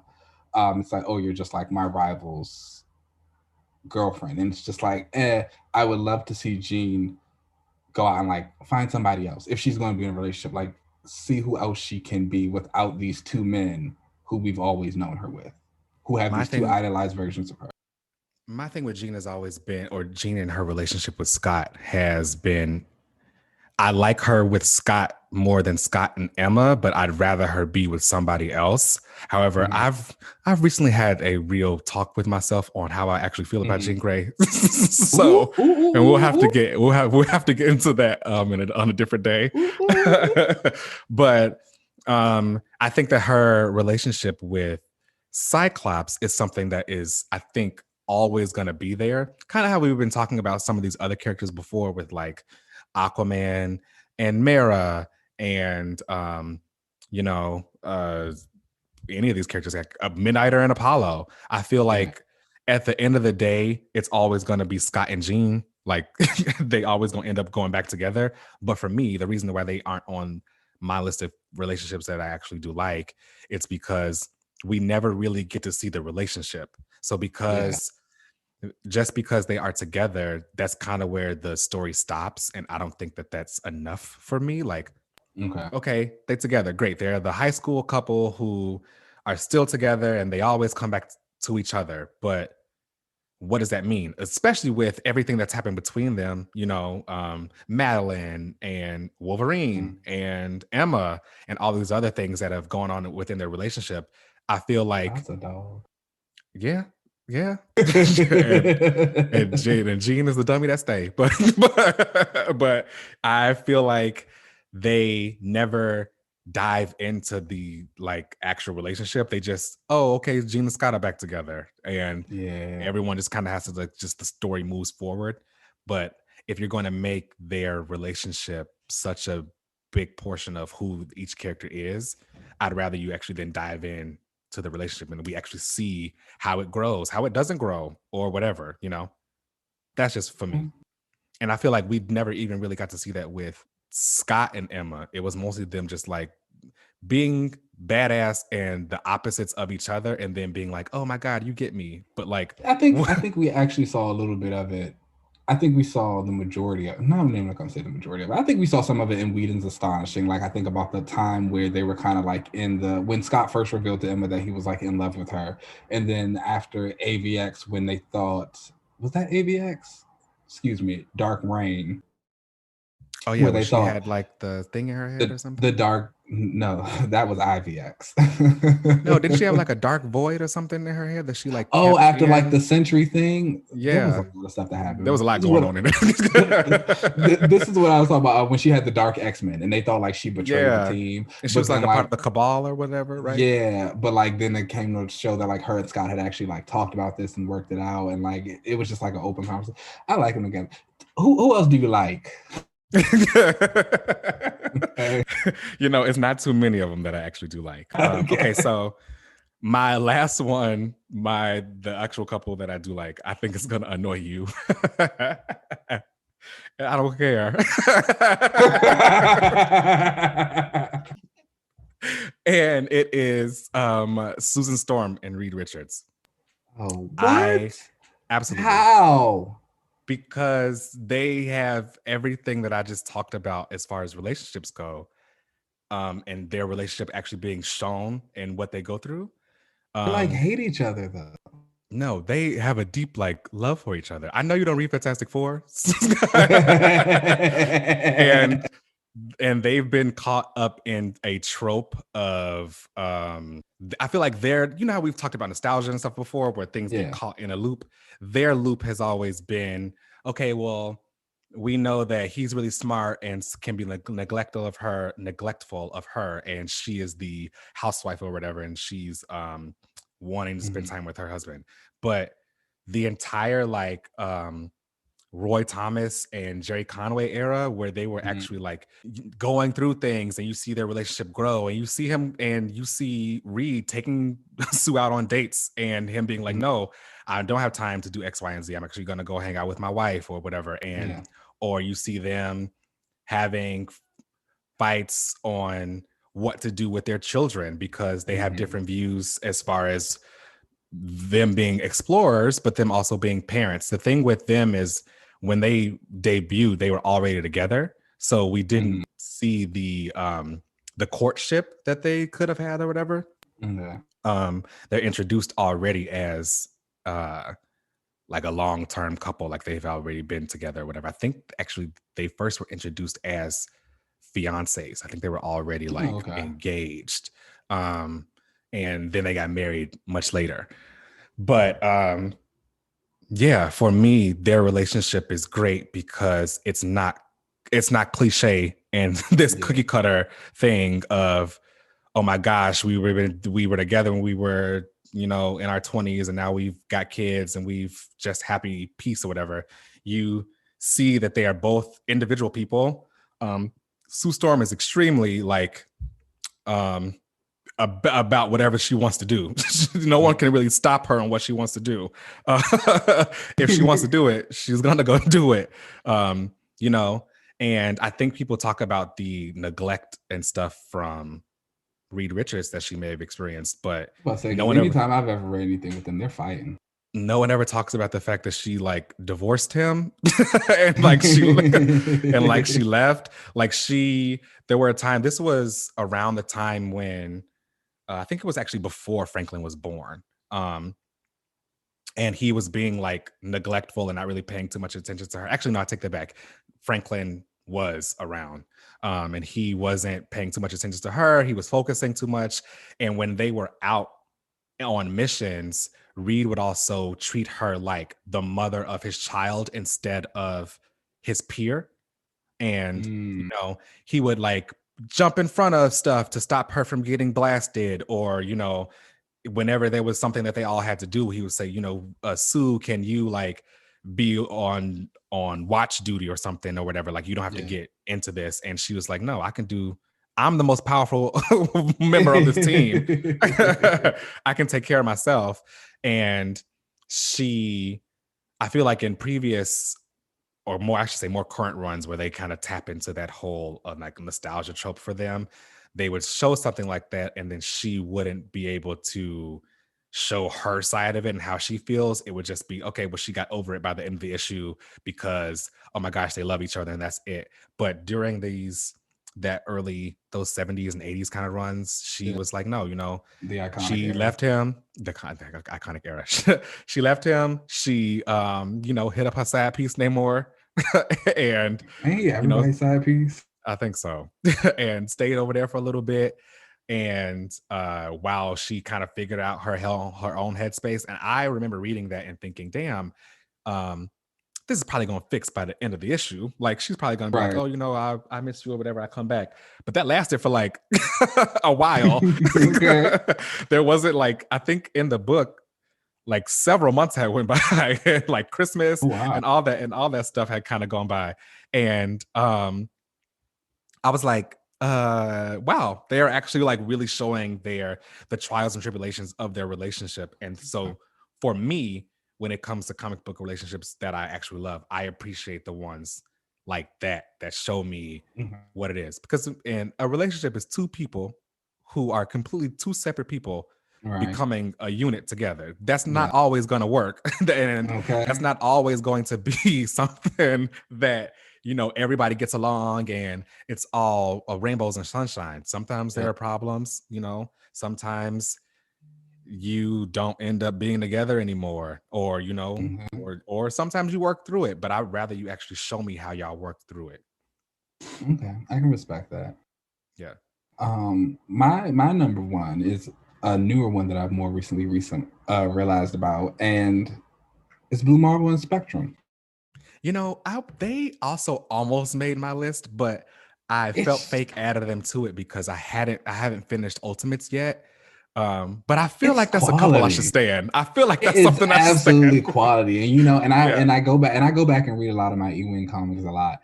And I think about the Mighty Avengers issue right before the worlds were colliding and like time runs out and all that stuff. And it's Blue Marvel and Monica kind of like laying into Black Panther and Reed Richards about like the Illuminati and like all the secret stuff they've been doing and like how they're kind of the cause of this. And like, it's Black Panther Reed and they're being like, we don't care, like we did this for a reason. And they're just like, okay, and when we're going to do this for a reason, but just know that once we're done, like we're still coming back to this. And they're just both two very strong personalities. They work very well off each other. Their powers are interesting. They work well together, as we saw. The powers do work well together. Yeah, we saw a lot of that in the Ultimates of them combining their stuff. And Blue Marvel, I think, is a character who can kind of tend to isolate himself from the people around him, and Monica is just so like straightforward and like cut through. And she's like, no, what's going on? You talk about this, or like, I feel like you're doing this.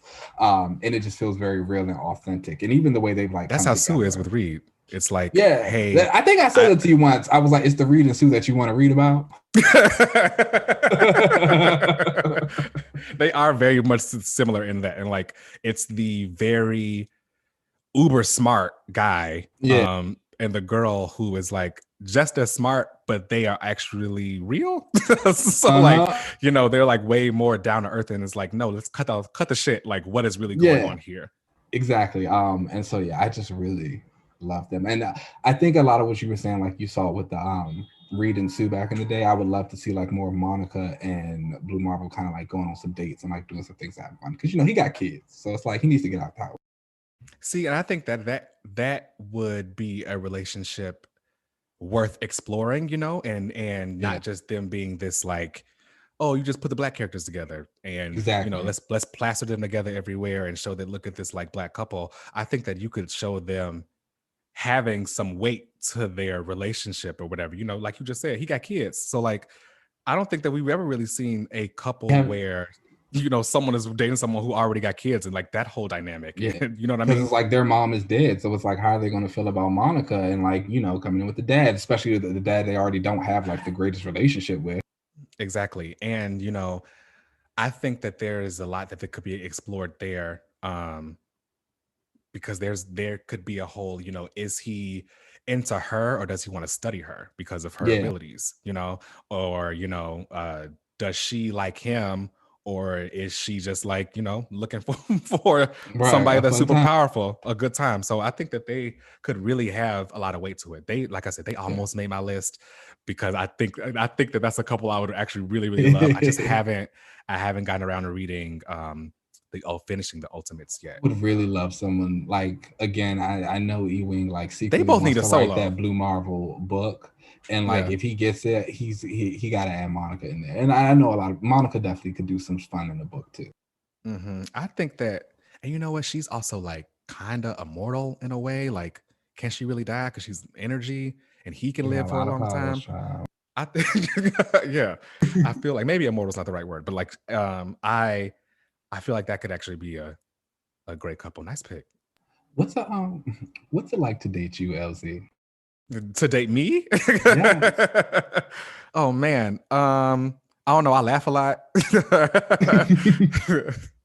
um, I am very, very, I guess, easygoing and super chill. Like I am not about like being stressed out about something, and I don't Okay. want whoever I'm dating to be stressed out about something. Like I'm super mellow about whatever. Come on. Um, yeah, I don't take things too seriously. Like as comic book fans, we can't ever really take anything too Yeah. seriously. It just like comes a part of like the genre. It's like, who am I? Like, you're gonna get a little bit of corniness from me, absolutely. Mm, Like, I read definitely. superheroes in capes running around fighting dragons. Yeah, exactly. And I love it. Okay. So yeah, I don't know. Dating me, I think I'm fun. I think. All right. I don't know. I'm You are chill. fun. I'll give you. um, you know, Mm. um, I love this. I'm single. That's an exclusive. You heard it here first. Yes. Yes, yes. Um, so on the flip side of some of your favorites, who is the ones that you like don't really like or have just not tickled your? I mean, obviously you said a lot didn't tickle your fancy. Yeah. So who I guess like your top three that you kind of like roll your eyes at when you see. Okay. Top three that I really roll my eyes at, I think I would have to say Scott and Emma aren't ones that I really roll my eyes at as much as I don't think that they're Care going to about. work. Yeah, I feel like Emma would work better with Namor, or because I think that would be like a power couple kind of thing. I think that would be dope to see. Um, you know, um, because I feel like there's a lot of them that I actually just don't care for, maybe, or just I guess maybe dislike might be the wrong word, but there's a lot of them. I guess Oh, you know maybe. what? Hulkling and Wiccan. Oh yeah, definitely. They're number one on my dislike list. I'm sorry. Hulkling and Wiccan is one that like they do nothing for me because it is like bad. It is just like it's truly there's no like weight to it. they were just the two gay kids in high school. They were the only two Yeah. gay kids in their high school, and they got together and they stayed together. And it's like, and I've gone back and I've been reading a lot of Ewing books, and he did a new Avengers run that had Hulkling and Wiccan in it. And it was one, and then I went back and I also read this Death's Head mini that Teeny wrote, and it made me realize that in a lot of the stories with Wiccan and Hulkling, it's constantly like Wiccan trying to do something to help people, of course, or he's using his power to try and find a way to make things better, and like Hulkling is just like chastising him for it.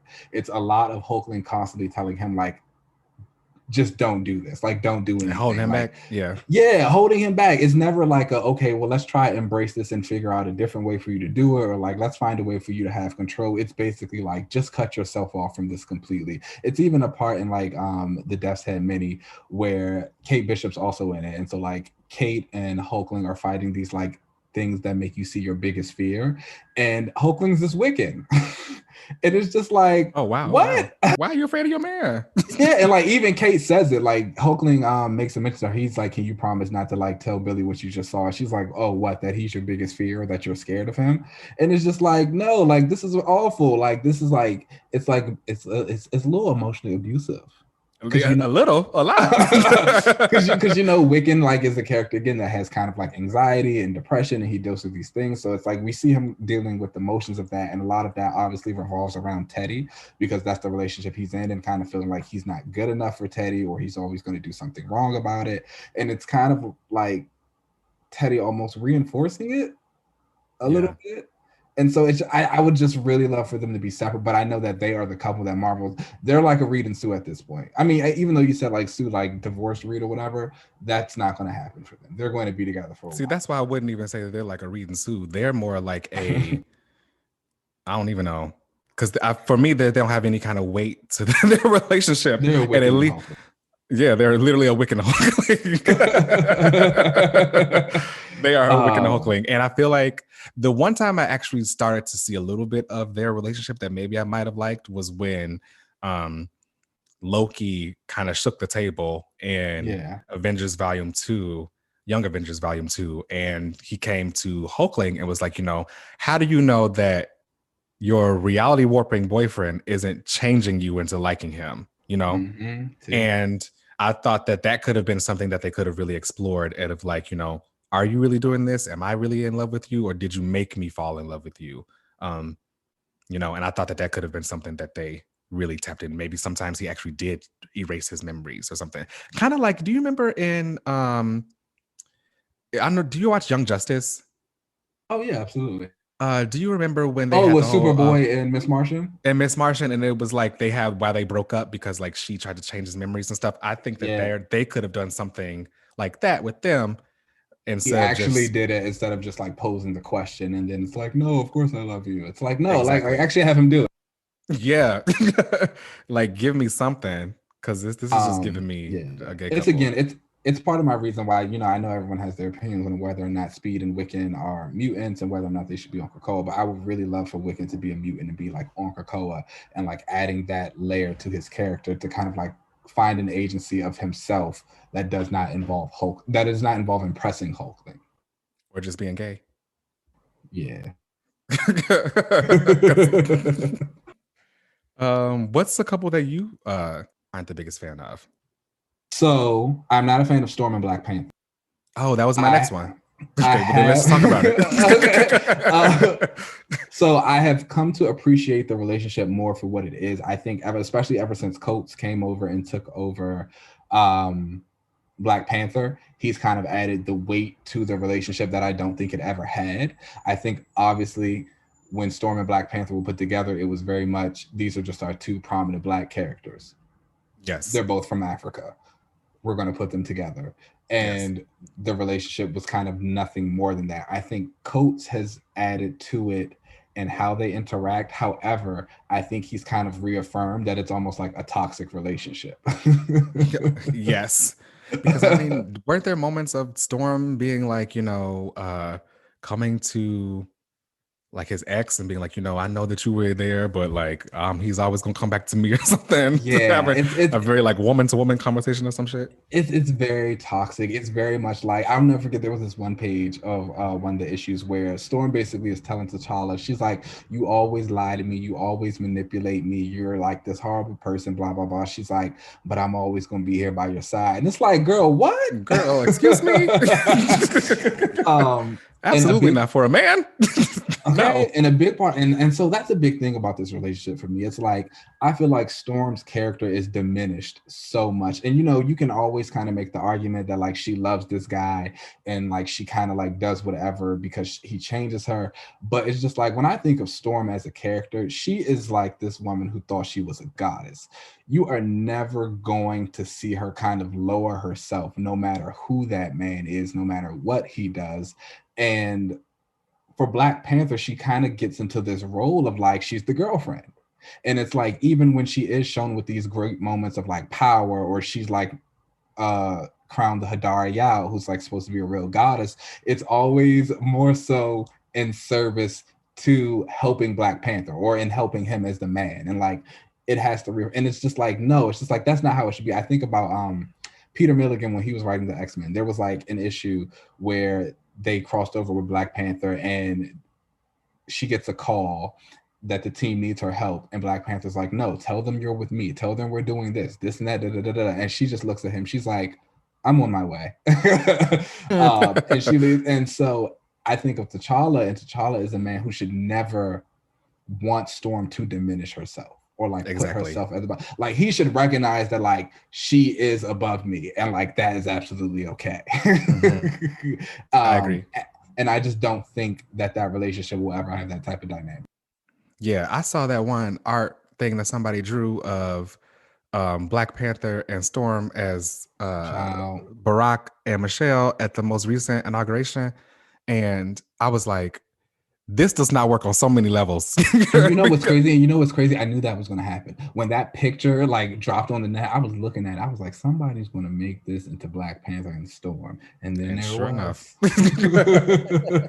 And sure enough, there was. And it didn't work on so many levels because A, they aren't together anymore. And I guess maybe sometimes working on their relationship. I don't really know where the Black Panther, when the Black Panther stuff is like happening. Because Storm is in it, but like I don't know, she's also on Krakoa. I don't know what's happening there. But for me and their relationship, it's always felt like Storm is taking the back seat. And when has Michelle Obama ever gonna take the back seat to any damn man? Never. And I feel like if that is the relationship, how their relationship should be being presented, you know, I would never see Barack trying to like diminish Michelle's star. I was about to say, like, it should be a known fact that it's like you might like T'Challa, but you love Storm. Exactly. And or even if it's a thing where it's like, even with Barack, you know, some people got issues with Barack. It's like, even if you don't like Barack, you still love Storm. Or I mean Michelle. Yeah. Like you still love her. Like you were excited to see her. It's like you kind of look at her and you like, why are you bringing your husband around? Right. And Listen, a child of destiny once said, ladies, leave your man at home. Okay. All right. And so and with Black Panther and Storm, it always feels opposite. It always feels like T'Challa is bringing her. Yeah. And Storm is entirely too powerful in every sense of the word for her to be trying to take a back seat to anybody. So I feel like the reason I never really liked that relationship was because it always felt like the forced Black relationship they were putting together because they wanted to plaster that everywhere. Instead of actually showing them being something, you know, if they would have presented it more like Black Panther wanted to like uplift Storm instead of him just wanting to be with a queen, quote unquote, I probably would have been a little bit more into it, but I don't know. It was never really given all of that. So I wish that they were more. For me, it all comes down to being a partnership. It doesn't feel like a partnership. It feels like Storm is being given the short end of the stick. Okay. And she does not deserve that. No. Okay, well then since we had that one matched up, then what was like your other one? Oh, my last one, Star-Lord and Kitty Pryde. Oh yeah, I don't even think that happened. Hated. I ignored that. Jason Quill did not deserve that, and I'm upset that it went to print. Like that's didn't just they get engaged too? Right? Yeah. I just don't even say that happens. Yeah, there's a lot of relationships like that. Like I wish or pretend didn't happen. Like Human Torch and Elijah. Like that thing. That's stupid. Let's just pretend that never even happened. Even currently, or at least last, I haven't been really on the Fantastic Four in a while. He was with this this like woman from another planet or whatever, and like that isn't working. I feel like there are a lot of relationships out there in comics that just, for me, I ignore. I wasn't into the whole I wasn't into Hawkeye Spider-Woman either. Oh yeah, no. Question for you though, DC side, Starfire and Nightwing or Nightwing and Batgirl? Oh, Starfire for sure. Yeah. Yeah. Like, I do not get Dick Babs at all. Like, I just do not see it whatsoever. When I think about like Nightwing and a woman, I think about Nightwing and Starfire. Like, Yeah. that is Yeah. just, but again, like, I'm a huge like new Teen Titans fan, so I've like read all that stuff with like their story and their history, and I just think of the way that their relationship was navigated. It will never have the same level. I mean, Dick Bad will never have the same level of depth as that. Like, Mhm. Nightwing and Starfire are like it for me. Oh, they actually should have probably made my favorite list. Yeah. They're dope. They almost made Yeah. mine. The only reason I didn't put them on my list was because I actually think I like Starfire by herself. Like, because I Mhm. don't, their relationship, as like you just said, like they have a great dynamic and they like were on that team together and did all that stuff. And they have history. I don't think that their relationship would ever last, Think for some so. reason. Yeah, I don't. I feel like eventually, she'd outlive him because she's an That is alien. true. And then I feel like her duties, not even necessarily her duties, her like history of being a Tamaranian and everything, I feel like Mhm. would call her out away from him for a long time. I don't know. I just never felt. I thought that their relationship was great, but I never really knew if they would like last and become like a long lasting couple. So, and the way I've always seen it is that Starfire is like a character who is so full of passion and love that no matter what, she would find a way to be with him. And she would be so happy just being content with, like, if they just wanted to like go off somewhere and like sit around and do nothing, she'd be good. Yeah, yeah, I agree. She again because she loves him. I think that they really do have a deep connection and a deep bond with each other.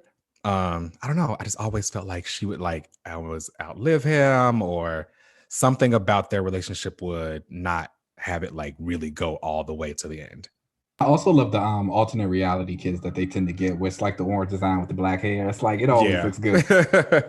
Yeah, their alternate reality kids are always cute. They have so many of these couples do have like alternate reality like Hmm. children and relationships and stuff like that. So that's interesting. Are there any couples or like relationships in like comics that you can think of that were like short or happened that you'd like to see back, or that you were kind of a fan of, even though you'll probably never see it? Um Not necessarily, but I do have a couple that I would like to see together. Okay. I don't know if that's kind of the same kind of thing. They Yeah. haven't been together yet, but I think that there could be something there, and that is Polaris and Exodus. Okay. I When can see when that. I can see that. I Yes. feel like there can actually be like a legitimate story there. When Exodus first premiered, he debuted in X Factor, and he was basically going around collecting acolytes and about to like basically start that whole thing with acolytes and Magneto. Yeah. But when he debuted in X Factor, I forget the number, um, he appeared in front of the X Factor team, which was Polaris, Havoc, Strong Guy, Wolfsbane, and Multiple Man. And Mhm. Polaris was using her powers to steer the ship like it wasn't working anymore. So she like lifted it and was driving it with her powers. And all of a sudden he just appeared in front of them. And he stood there as if he wanted to say something, but then he flew away. And the next time you saw Mm. him was in the next X-Men book, which was, I think it was X-Force. And then he went back and went to that team and came and tried to recruit Skids and Fire Fist. Was that his name? Oh, Rusty. Yeah. Rusty, yeah, and the rest of that team. So I've always felt like, what was he going to go do? And they've never come back and like touched on this. I would have loved for it to be a thing of like, he was going to try to recruit Polaris, but he, because of her dad being Magneto, but he didn't want her to get involved in all this stuff because he like cared about her or something, or like, I don't know, saw Yeah. something in her because he can read her mind. I also think that their dynamic would be interesting because it would give some kind of weight to their relationship, because Yeah. does we would start to see them start to date each other, and then the questions would start to come up of, does she like Exodus, or does she have daddy issues and you're just Ooh, into the younger version of your dad? You know what I mean? okay. Like this is Wake it just up. this is just a younger version of your dad. Because he has the same kind of ideals as Magneto as far as his pro mutant stuff. Yeah, Um, I can see that for and sure. does Exodus like Lorna, or is he just likes the daughter of like his idol? You know what I mean? Like, Yeah, so I think that there could be some really cool dynamics shown there. So I can definitely see that. I I would say love that. Polaris and Lorna is a couple that I would like to see kind of grow into something. Okay. What about you? I can't really think of anyone who I'd like to be together right now. I would love. So I have a couple that I like, kind of love that I'll probably never see again. One was Scott, Cyclops, and Colleen Wing. I don't know why. Oh Like yeah, they like I dated forgot. in the 70s for a little bit after Jean kind of like died. And I just think it was like just so I really loved it just because like it showed the interconnectivity of the Marvel universe. Yeah, Like they would show Colleen and Scott like on dates and they'd run into Spider-Man or something like that.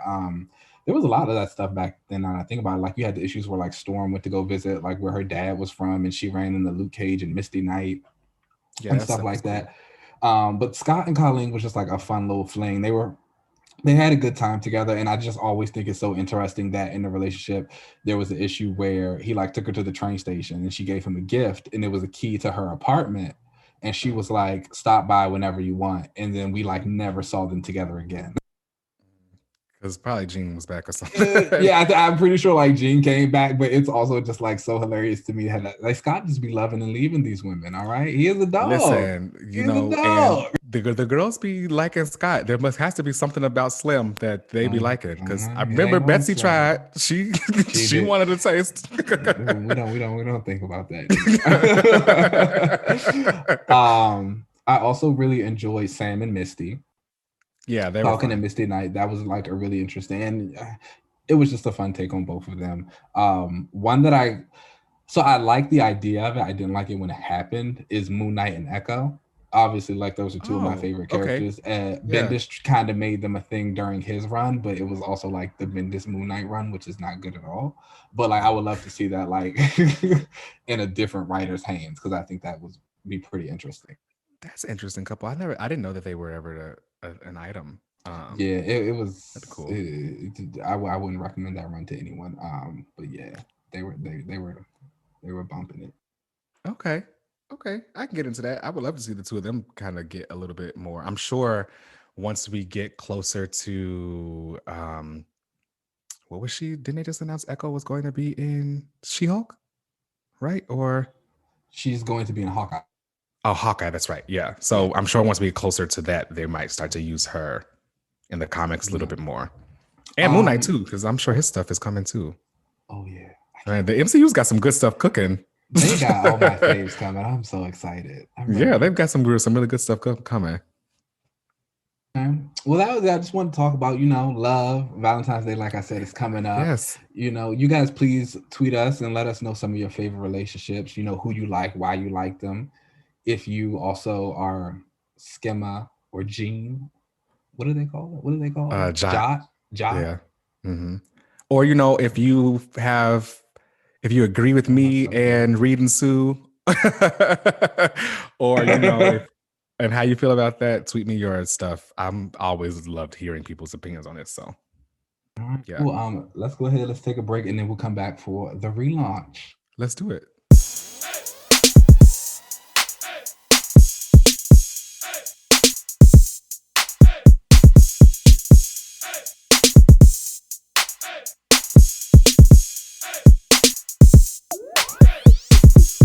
All right. We are back for another relaunch. Everyone's favorite part of the Yes. show. I feel like Everybody's we haven't favorite done part. this in a while. It's been a minute. We've Like been covering a lot of stuff. So the show it's is been a called minute. Another Relaunch. So let's get right on. Let's get back into it. Do you want to go first? Do you want me to go first? Mine is kind of short. Okay, go ahead. Go first. Okay. Yes. Okay, I'll go. So my relaunch of the week is a character who we haven't seen in a long time. She was destroyed a while ago, so I would like to see her brought back, and that is Danger. So I Oh, know okay. I know people remember with the X-Men and about Danger, but for the people who don't, Danger is basically the Danger Room, like brought to life and basically becoming an android. The Danger Room was the X-Men's like practice room where they would, you know, learn how to use their powers and abilities while they were back in New Yeah. York. And when it was upgraded and no longer, you know, just like buzzsaws coming out of the room and all this other kind of like really corny stuff, it was upgraded with Shi'ar tech, and I think Beast also upgraded it. Um, and later it became sentient and was able to basically build itself a body. It became an android, and Yeah. they would use Danger to practice again with their powers, but then she actually became a full-fledged member of the team. So what I would do with Danger and the way I would bring her back is, we had heard mention about the whole Bishop um, and his his war college. Okay. I would have Danger as like his assistant, or like the assistant principal to his Okay. principal of the war college. Yeah. And she would be the one kind of really helping assist with the courses or whatever kind of by courses I mean like actual like physical courses that they got to run through and all I that was kind about of to stuff. say she loves Like beating up mutants. exactly. And that they would have to like kind of fight her. So eventually you could tell that Hickman is going to be reintroducing technology at some point because of all of the stuff that went on in Hoxpox with, you Mhm. know, the Nimrod and the Sentinels and all that kind of stuff. Whenever that kind of stuff gets re-injected into Krakoa, I would love for Danger to come back at in some capacity and be a part of the war college with Bishop. And she's like, you know, training all of the new X-Men and any of the X squads, the New Mutants, everybody, you know. Yeah. I think that would be dope to see her come back around. That would be really interesting. I actually really like Danger a lot. I think about the Whedon run. I enjoyed her in that. I enjoyed her in that all new X Factor run, Serval Industries. Yeah, She that was was really fun. that was by Pad. That was fun. She dated she was trying to sleep with Cypher. She did sleep with Cypher during that run. So that was, and like Warlock was in love with her. She's a fun character. I'm down for that Yeah. for sure. I would even wake up, as speaking of, you know, we talked about love. I would even wake up, you know, that relationship with Okay. with Warlock and Danger. Obviously there's going to be something that's going on with Warlock, as we've seen with Cypher, Yeah. and something sinister is going on there. But yeah, I would wake up that relationship a little bit. I think Danger would be a really fun addition back to the Krakoa. Agreed. Yeah, so that's my relaunch of the week. It's Danger coming back and, you know, teaching the girls on Krakoa how to use the powers. Okay, I love that. All right, so my relaunch could be long. I'll try and keep it short. You know how I Okay. get sometimes. I'll be rambling a little bit. But this is a relaunch. It's actually kind of like one that's like super special to me. I was doing a little bit of reading and some rereading, and I decided I finally wanted to go ahead and talk about She-Hulk. Oh, okay. We going there. Oh, wow. Yeah, Okay. yeah, yeah, yeah, yeah. All right. So I think everybody knows who She-Hulk is. You know, you Yeah. might not know, the entire story. So, of course, like She-Hulk is Bruce Banner's cousin. Bruce Banner is the Hulk, and you know he was going to visit her one day, and she is a lawyer, and she is in the middle of like helping take down some crime mob boss. And so while her and Bruce are like walking together, his goons come and shoot her. So Bruce has to give her an emergency blood transfusion, which therein grants her the ability to turn into She-Hulk. Now, her first run, written by David Anthony Kraft and Mike Vosberg, wasn't anything spectacular for the character, to be perfectly honest. It was basically 25 issues of Jen running around being Hulk Jr. She's like smashing cars, like she's like, oh, I'm She-Hulk, blah, blah, blah. That series ended.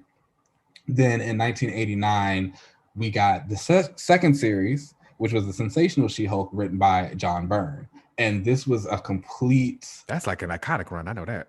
yeah, like it's like it's actually probably what the show is going to be based off of, is what it's going Sure. to have like some elements of that, for absolutely. And you know, it's really iconic for the fact that Byrne kind of like writes and draws a lot of it himself, and also She-Hulk breaks the fourth wall.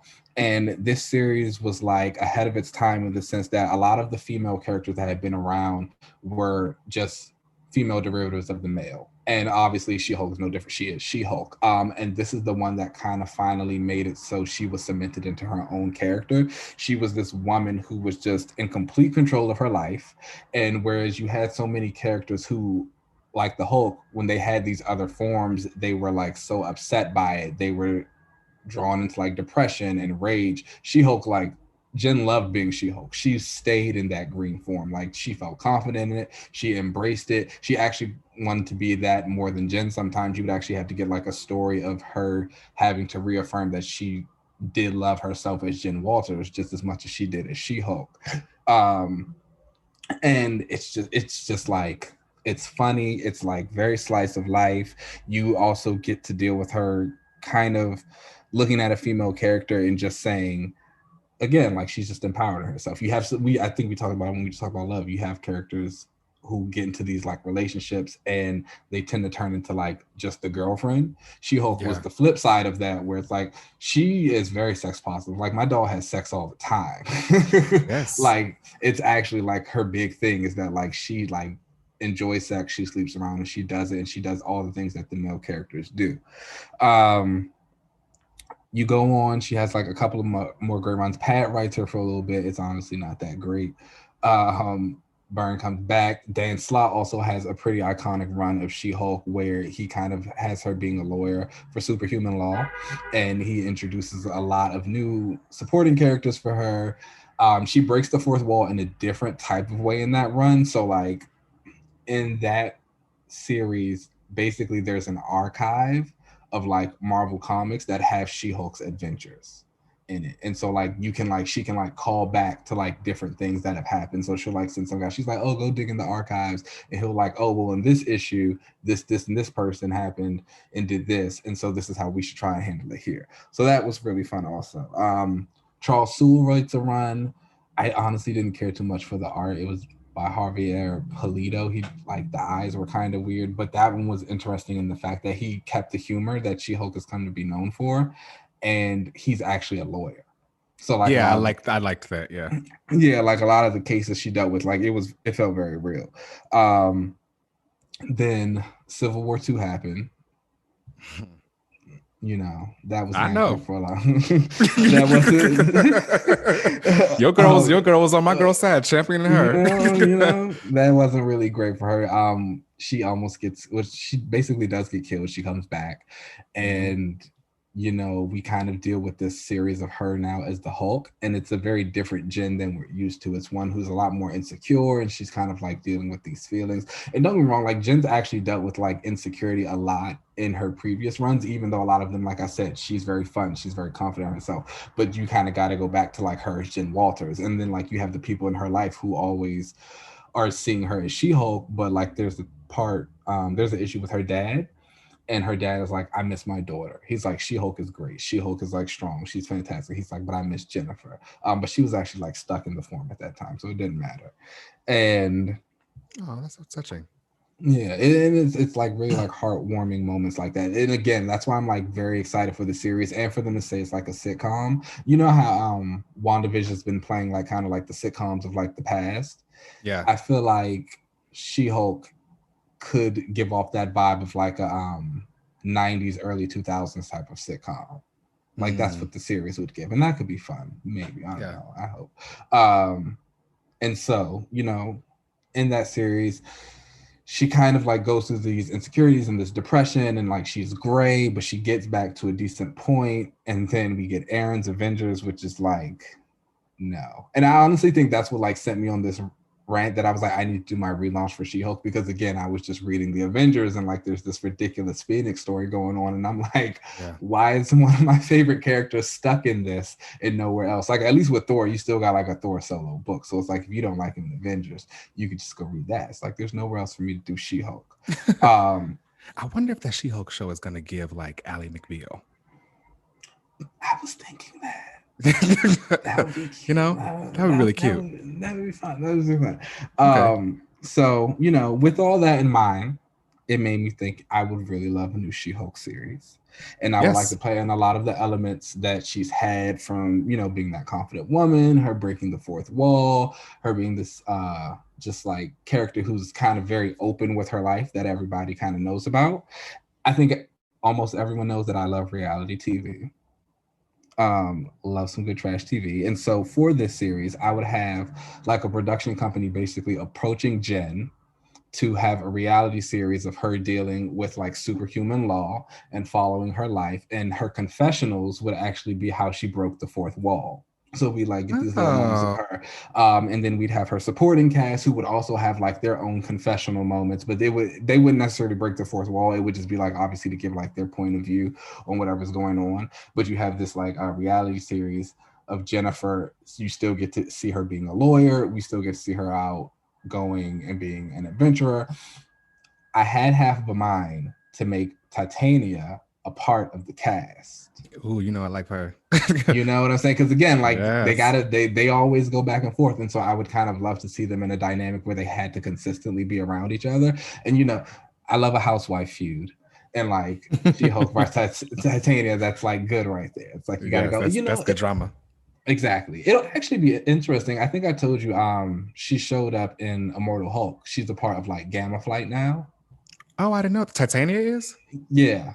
Oh wow, I didn't know that. No. Yeah, so she's a part of Gamma Flight, which is like one of the offshoots of Alpha Flight, and they're currently searching for Hulk. So Al Ewing writes that book, and he's like brought Jen in once or twice, and I wonder if he's like going to build to something and have them meet up again. That would be nice. Ooh, now you're making me realize I really need to jump into Immortal Hulk.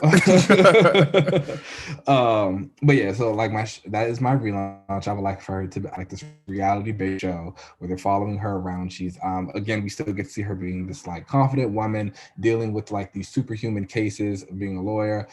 Obviously, you'll have your appearances from the other characters in the Marvel universe. I want it to be fun again. That would be fun. That sounds like a really like fun book. And I feel like you can actually inject the seriousness into it because you are into like the mind of She-Hulk and how she really feels about all this kind of stuff going on around her. Because I feel like she's the kind of character where she's not only a superhero. Like she has a life outside of that with being a lawyer and all those other kind of things that she gets into. Her dating life, it's not just strictly super heroics. So I feel like that kind of the premise of someone wanting to come and make a reality show of her life will give you like a chance to show all those different aspects without having to figure out a way to do that because you can just do it with the reality show. You can just do it. And then again, and like you have to also think about like what would technically be happening. Like when Jen does go and get into these like big superhero fights, she's got like this camera crew around following her. So it's like, how is she protecting them? And then you can even like kind of tie it back to the whole Stanford incident with the New Warriors, like when they had their reality series and like they all kind of like blew up Nitro and killed all those people. It's like there's a lot of stuff. And I think She-Hulk, again, she's a character where she's had like these trauma and these issues and these insecurities.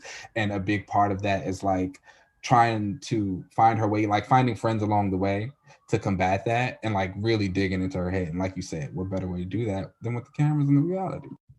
I like that. That's a great idea. I mean, do we need to put you on the She-Hulk book? Because I would read that. That sounds great. I'm surprised she doesn't have a book out right now. Like I would assume that she would. I liked that one Immortal She-Hulk one shot that Ewing did. I thought that was going to become an ongoing because it was really good. But you'd think that she would have one out right now, but there are a lot of like big name Avengers who don't have books or are kind of missing right now. So hopefully I think a lot of stuff is I think a lot of stuff honestly is gonna come back with like that new MCU synergy, especially like as these shows drop. I feel like a lot of them were like kind of waiting in the background. Moon Knight's another character. He kind of like rides the BC list, but he consistently has a book. But I feel like once the show comes up, I wonder how they're gonna change him, especially now that Oscar Isaac is gonna be him. Allegedly. I don't know if it still got confirmed, but I know there's I think it starts shooting next month though. It does. I think that they're waiting to make a lot of these announcements because of what would have been con season would be coming up soon. Time is going by so quickly that I completely forgot that like normally right now I would have been trying to figure out like my convention plans Yeah, for like the next few months or whatever. But I think they're probably going to be making announcements at Comic-Con over the summer, or I think C2E2 is still happening now. I think that's in April. I think so. Something like that. So yeah, I think that we're probably going to start to get some of these books, and hopefully maybe a She-Hulk book coming out of that. That'd be dope. I want it. That would be dope. All right, y'all. So that brings us to the end of this show. Thanks so much for listening. Don't forget to rate us and subscribe to us on wherever you get your podcasts. Leave comments. You can find us on Twitter at Another Relaunch. You can email us your own suggestions, characters you want us to relaunch, your own relaunches, comments, questions, all that kind of stuff at anotherrelaunch@gmail.com. You can find me on social media at UncannyLZ. Keenan, where can they find you? You can find me on Twitter at Keenan Lance with an underscore at the end. Yes. And all right, y'all. Let's get up out of here. I'm hungry. Same. Yeah. See, that is why you and me always on the same page. Love that. Bye, y'all.